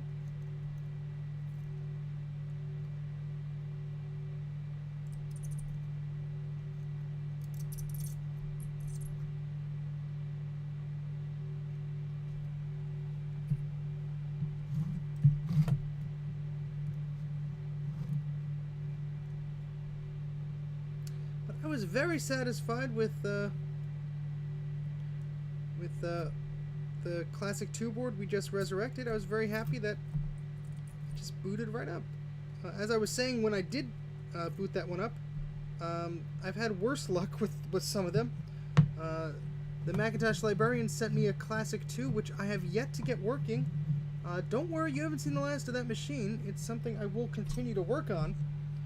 But it's just one of those things where the last time I tried to get it to work, it didn't want to cooperate. Now, that was right when I got my microscope, so I did take a look at it under the microscope, but I mean, you learn something new every day, and I've gotten more accustomed to how to look with this thing, and so who knows, maybe there was something I missed last time.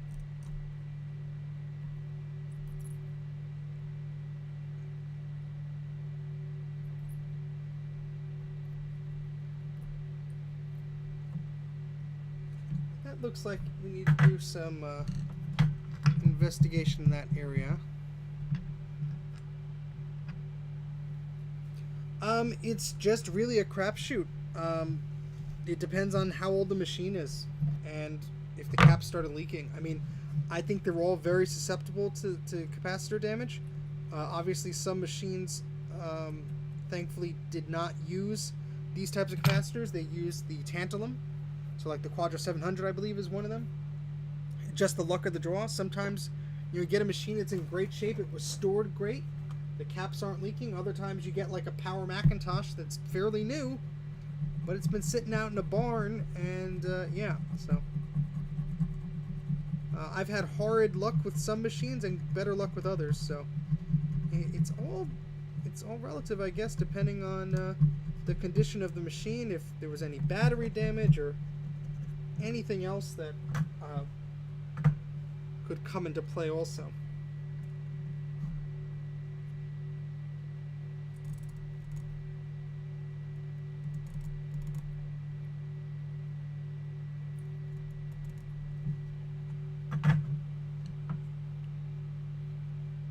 Oh gosh, Bruce, don't even bring up the 840AV. Bad memories. I still haven't got mine working.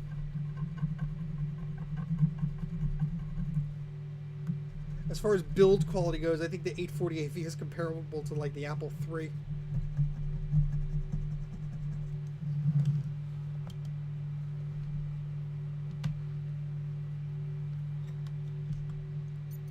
Alright, so I'm just going to be testing some continuity here.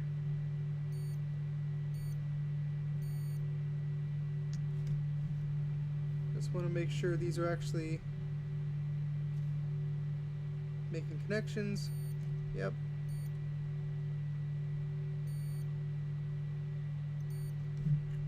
Okay.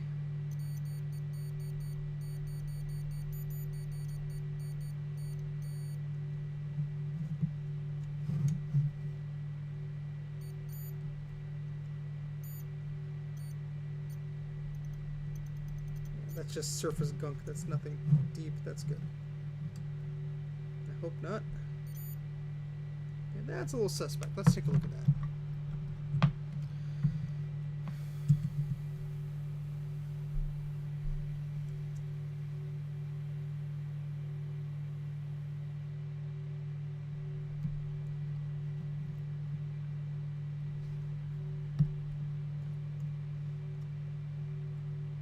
No, that's okay. Yeah, sometimes things look like a break and it's just the color of the stuff that's just looks a little weird.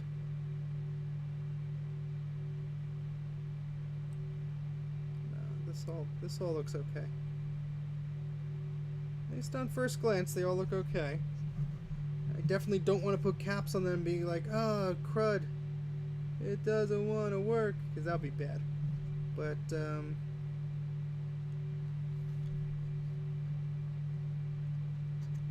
these seem okay.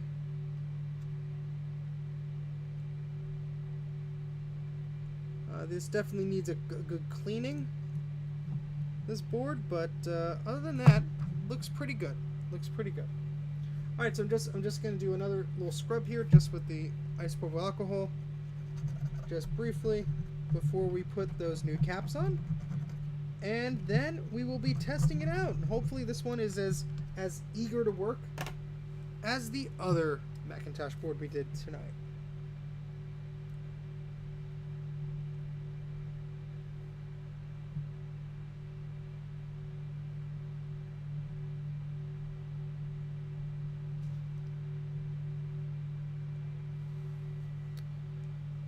Okay, so let's see, we have all the 16 volt ones we have to do, then there's two 47s we have to place. Let's do the 16s first, and let's do the most pain in the butt ones first. Get those out of the way.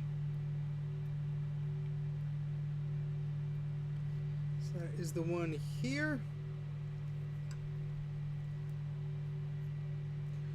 Right next to this ROM FPU socket, which Apple I don't think ever made anything for, but somebody on eBay has some ones. They look fairly new, so I don't know if it's like a modern contraption or what, but not too expensive, but not cheap enough for me to be like, yeah, I'll buy that. Yeah. Right, this is not going to be fun. I hate this, and I always end up almost melting the plastic. So what I usually do is I heat this up, and then while it's hot, I push it over there a little bit. I need more solder.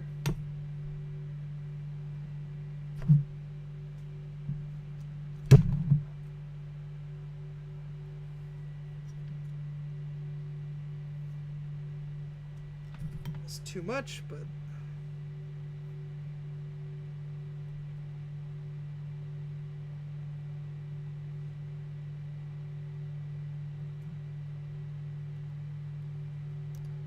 I'm not going to be able to get that. It's fine. This is my board. I could care less if it looks beautiful. Oh boy. I mean, obviously when they made these machines, they did not intend on crazy people like us using them for so long or servicing them or anything like that. So it's clear that these were not designed to be repaired like this. So why bother with the closeness of some of the capacitors? Because the machine puts them in place.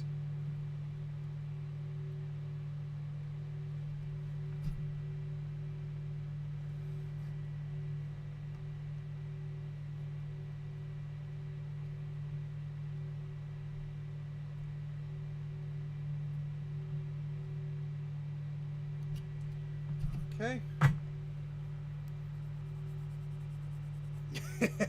I have a shelf under my old desk here that it was made up over two G5s and a G4. So, I mean, they were empty cases. I didn't know what to do with them, and I needed some room. So I'm like, oh, I'll just make a shelf. That'll work, right?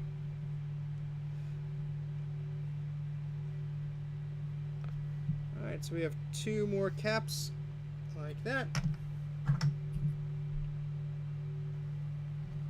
See, once you clean off the boards and everything, putting the caps on is usually pretty straightforward.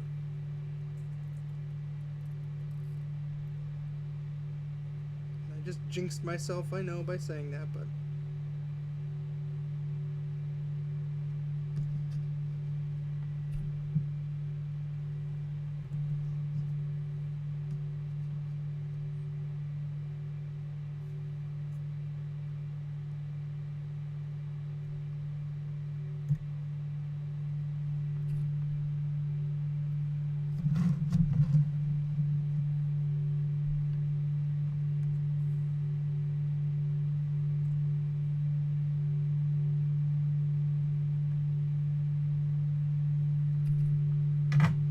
Okay, now my 2 most annoying, yeah, I'm sorry, it must be the fan that's pointing by the microphone, I apologize.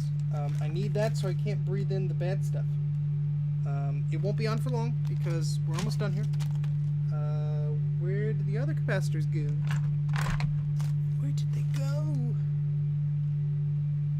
How do I keep misplacing these things? Because your desk isn't organized, Steven. Shut up, I know that. This is, yeah, 47. Yeah, that's fine. These are the bigger ones. No, I want the smaller ones. Where did the smaller ones go? No worries. I had a bag of more capacitors, and I probably put them back in here. Oh, my bag of capacitors fell over. Fantastic. Always what I love happening during a live stream. Ah! There goes my... Oh, boy.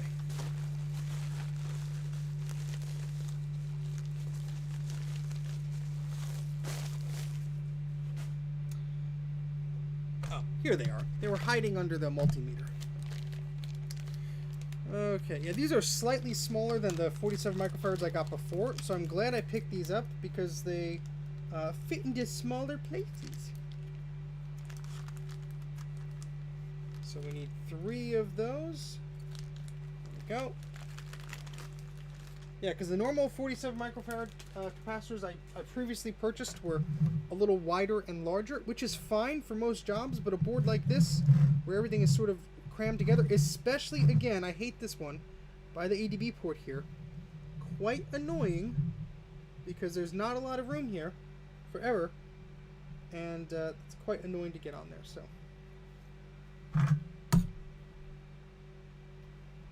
See if we can do this. I have to do this outside of the microscope here. Sorry. And my glasses fall again. Yay!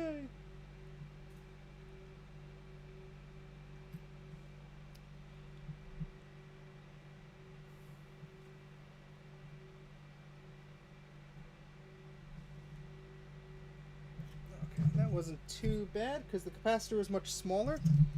If it was the large ones I usually would use, we'd be in trouble. And I just pushed capacitors off the edge of the desk. Steven, what is with you tonight? You're dropping things, your glasses are broken. Dogs and cats living together. Mass hysteria. Alright, so we have two more of those. Wait, one more of those. Where's this one go? Why did I pull out extra? Whatever. You miscalculated, Steven. It's late. Math is not your strong suit. Alright, so the next 47 microfarad capacitor goes here. It's right below the floppy connector there. Plus 10 points. Yes, no, I have to get a new pair of glasses. I was ranting about that earlier. If you were here, you would have known. Alright, who brought the dog?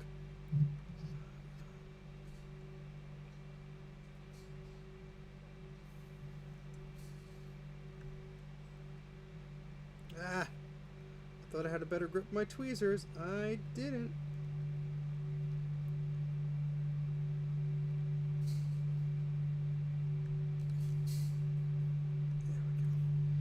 Give me a little extra room there on the left side so I don't char this battery connector. How about that? Nice.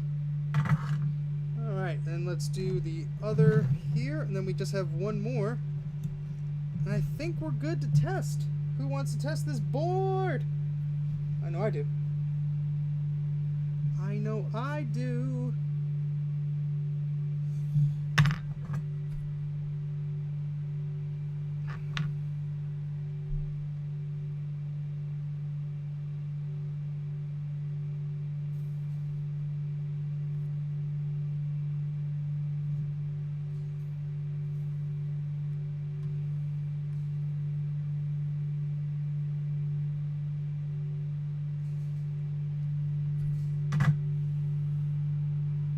No worries, Leo. Thank you very much for stopping by. Greatly appreciate it. I'm sure you subscribed and all that fun stuff already. Thank you very much.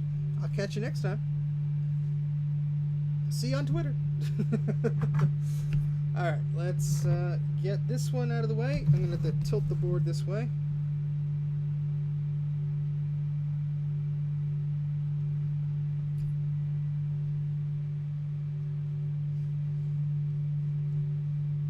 Helps if I could see what I'm doing.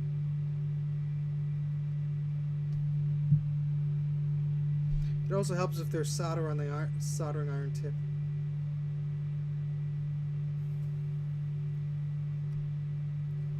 Ah.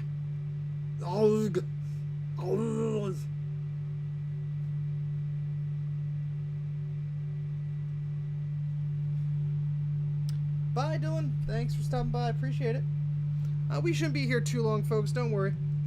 Just gonna finish up this cap, and we'll do a test, and hopefully we'll be successful.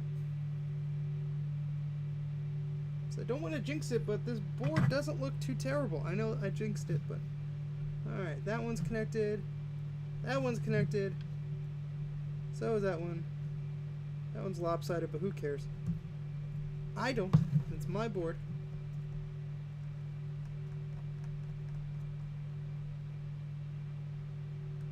Some of that gunk out of there. This will be cleaned, so, you know. Let's see. That one's okay. Let's make sure they're all pointed the right direction. Positive, positive, positive, positive. Let's see here. Positive, positive, positive, positive. Positive. Okay, and that's a 47, 47, 47. That's a 50, that's a 50, and the rest are 106s. So those are good. All right, I think we are ready to test. Well, it's 11 p.m. here, so it's a little bit late. But I think we are ready to test the board. Hello, Alexander TV.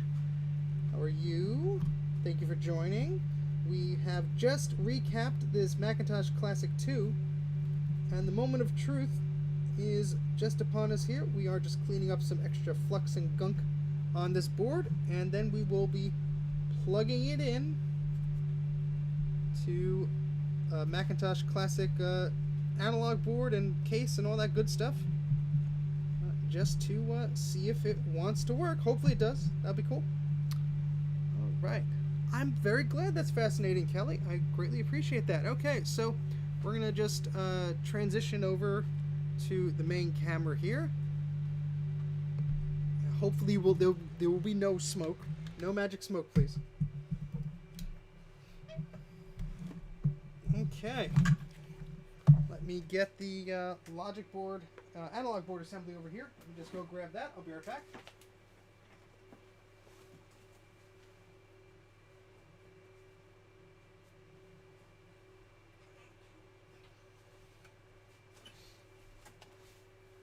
Okay. All right. What are your predictions? What are your predictions? What do you think will happen? Do you think it'll work? Do you think it won't? I am hopeful this will work because that'd be a nice ending to this, wouldn't you think? Well, I see some crud on the bottom of this, but that doesn't look like a bad trace. I don't think. Might be a bad trace, actually. Hold on. Hold on. Let me just check this under the microscope real quick. I usually just forget about the bottom of the board sometimes when I'm just doing things fast and loose here, but just double check because it is by some printing on the board. No, that's fine. That's just something that's not there. All right. Okay. Just double check everything looks roughly okay. All right. Again, I have to put some memory on this thing because the SD card I have has System 7.5 on it, and the other SD card I have has like 6.08, and I don't think either of them will. I mean, the 6. I forget if System 6 is supported on this machine. It may be. I'm just not entirely sure. I have to just make another SD card with System 7 on it, or 7.1 or something, with lower memory requirements. But I'm just putting in 2 megabytes of, well, 4 actually, megabytes of memory on this machine. This is not clipping as I would like. Yeah, this RAM chip has like a bit of a rough patch where they stamped the chip, so that little edge cuts. So I'm just going to cut that off there.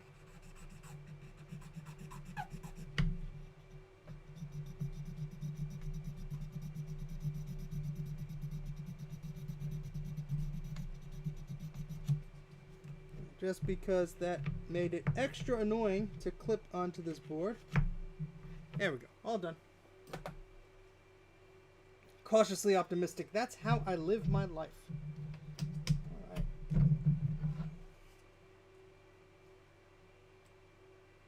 Alright. It still doesn't clip on. What the hell, man? There we go. I just had to sort of force it in there. That'll be alright.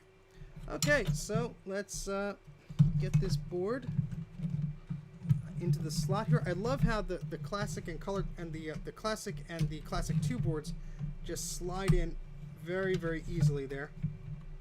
No fuss. Get our SCSI to SD adapter here. Ooh, the pads had corroded off. That is rough. That is rough. Alright, so we got our SCSI to SD adapter. We got everything else set up here. You know what? There we go. And let's get our keyboard and mouse set up here. A proper test.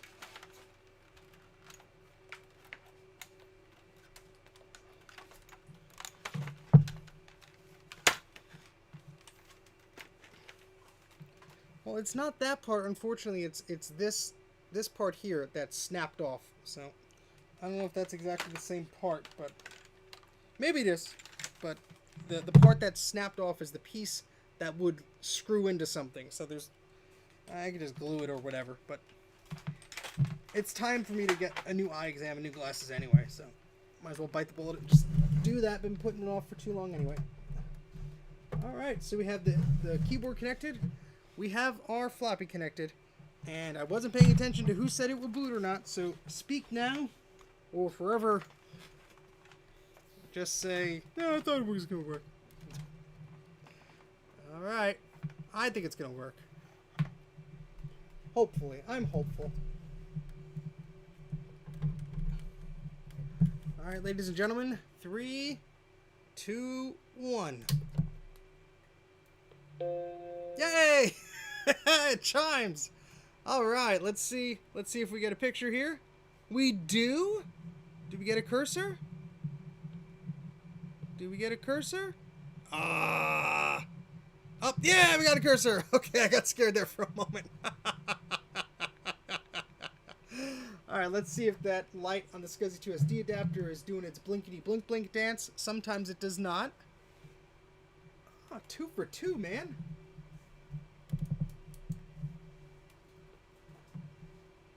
Let's see if it wants to cooperate. There we go. Welcome to Macintosh. Woohoo! Oh, this is awesome. I haven't had a working Mac Classic 2 in ever. So, this is nice. This is awesome. Oh, I'm very happy here. Again, the wiggling screen and wiggling lines, I have to recap the analog board here of this computer. This is the first Macintosh Classic, I think it is. I think this is the first Macintosh Classic I ever picked up. And I noticed the screen was a little wobbly years ago, so I put it aside. But awesome! I'm very satisfied. I feel like I need to revisit the Macintosh Librarian's Classic 2 now that I have 2 under my belt. Oh, thank you very much. Dana does stuff. Yeah, eep. That's an Arnold eep there. Thank you very much, Dana. That's greatly appreciated. Thank you for the super chat there.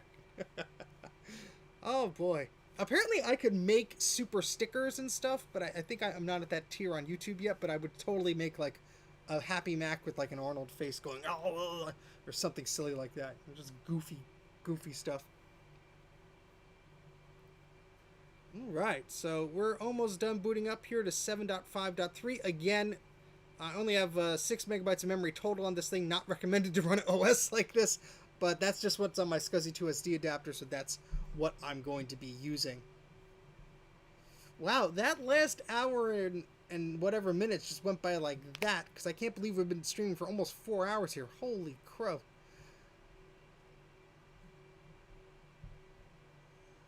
Alright, let's just wait for this to finish booting up here.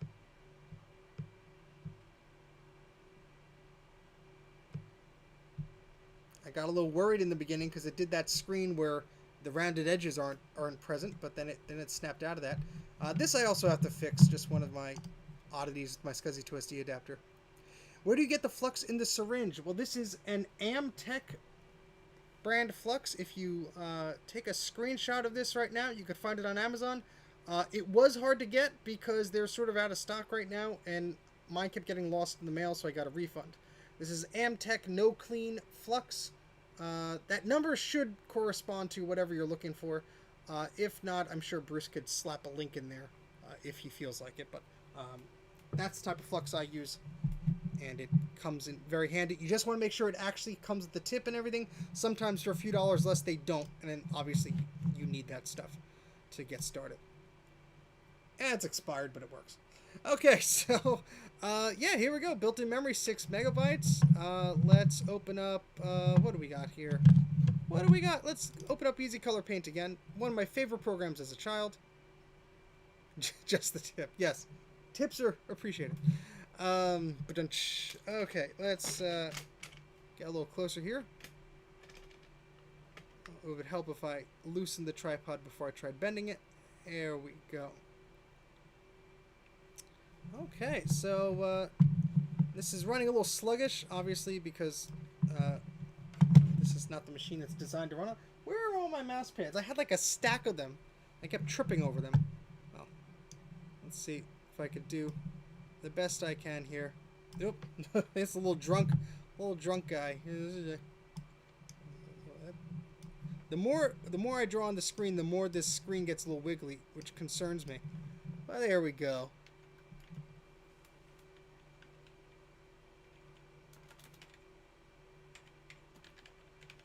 I would just warn you, Alexander, to check the machine. Do not turn it on right away. Do not turn it on right away. Open up the machine, get a Torx 15-bit, and unscrew the back and make sure that the PRAM battery has not exploded before you turn anything on. But yes, Mike is back. Woo! Yeah, so it works. This other Macintosh Classic 2 board works, which is fantastic. So I'm very glad that this works. I've never had a Classic 2 in my collection before I picked up the one from the E-Waste place. I mean, I had them, but they didn't work. They were trashed. Maybe I could revisit some of those boards, but maybe this is one of those boards. I forget. I have to label these things better. But yeah, I'm very excited about this. I am very excited about this. Let's see if we have. I think we have. Oh no, Tetris might be on the other machine. Let's do a quick search here, because Tetris has sound, which is why I normally play it when I recap one of these machines. I mean, we heard the startup chime.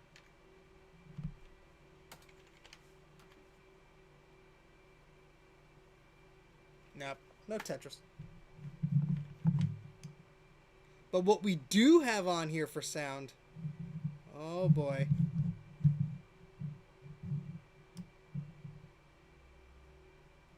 Yeah, it's a very long T15. Or just one of those screwdriver sets with an extension. Wait, it should have the regular. Should it? Wait, where is it? Unless this is a weird install I did. Yeah, sound. Yannick beat me to it.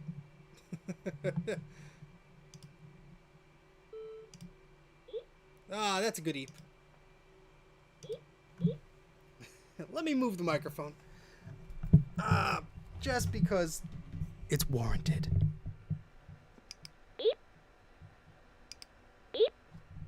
The sound's a little bit low, but I never remembered these speakers being amazing, so.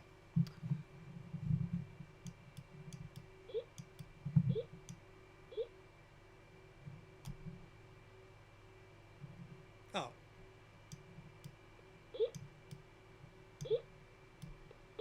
Alright, that's a much better eep. Alright, great. Okay, well, I think that's about gonna wrap it up here. I mean, we did exactly what we set out to do. I'm gonna shut this down because the screen is wiggling a bit, and I'm a little concerned about the analog board state on this one. That's something I gotta tackle on these machines. No, not 3 hours left to go. I have work in the morning. I have a full-time job. I would love to do this non-stop and get paid as my full-time job, but I'm not there yet. So, yes, another Mac has been saved. That is 2 for 2 on this stream. That is very rare. I don't think I've done that before. I don't think I've fixed 2 machines in a row on a stream before. So that might be a first. You might have witnessed a first right there. You might have witnessed a first. Let's turn this machine around. Oh boy. Let me just get my SCSI cable out of here before I forget about it. But thank you, everybody. Yes, this was a nice, successful job. Let me put a sticker on this so I know that the board has been recapped. Otherwise, I'm going to forget and be like, which one is this? Thankfully, it sort of stands out because of the color of the board there is sort of an amber color rather than green. Where did I put those stickers? Maybe that's what fell before. Losing everything tonight. Losing my marbles. But yeah, looks great. This is our, and again, we're pointing up toward, let me just adjust the camera here so you get some better lighting here when we're pointing at the board. There we go. So there's our recapped board. Not a bad looking board there. You see, this is an amber colored board when you compare it to this is a green board there. So, we have a interesting looking board there. But yeah, they're recapped. I am very happy about that. And I appreciate everybody hanging around.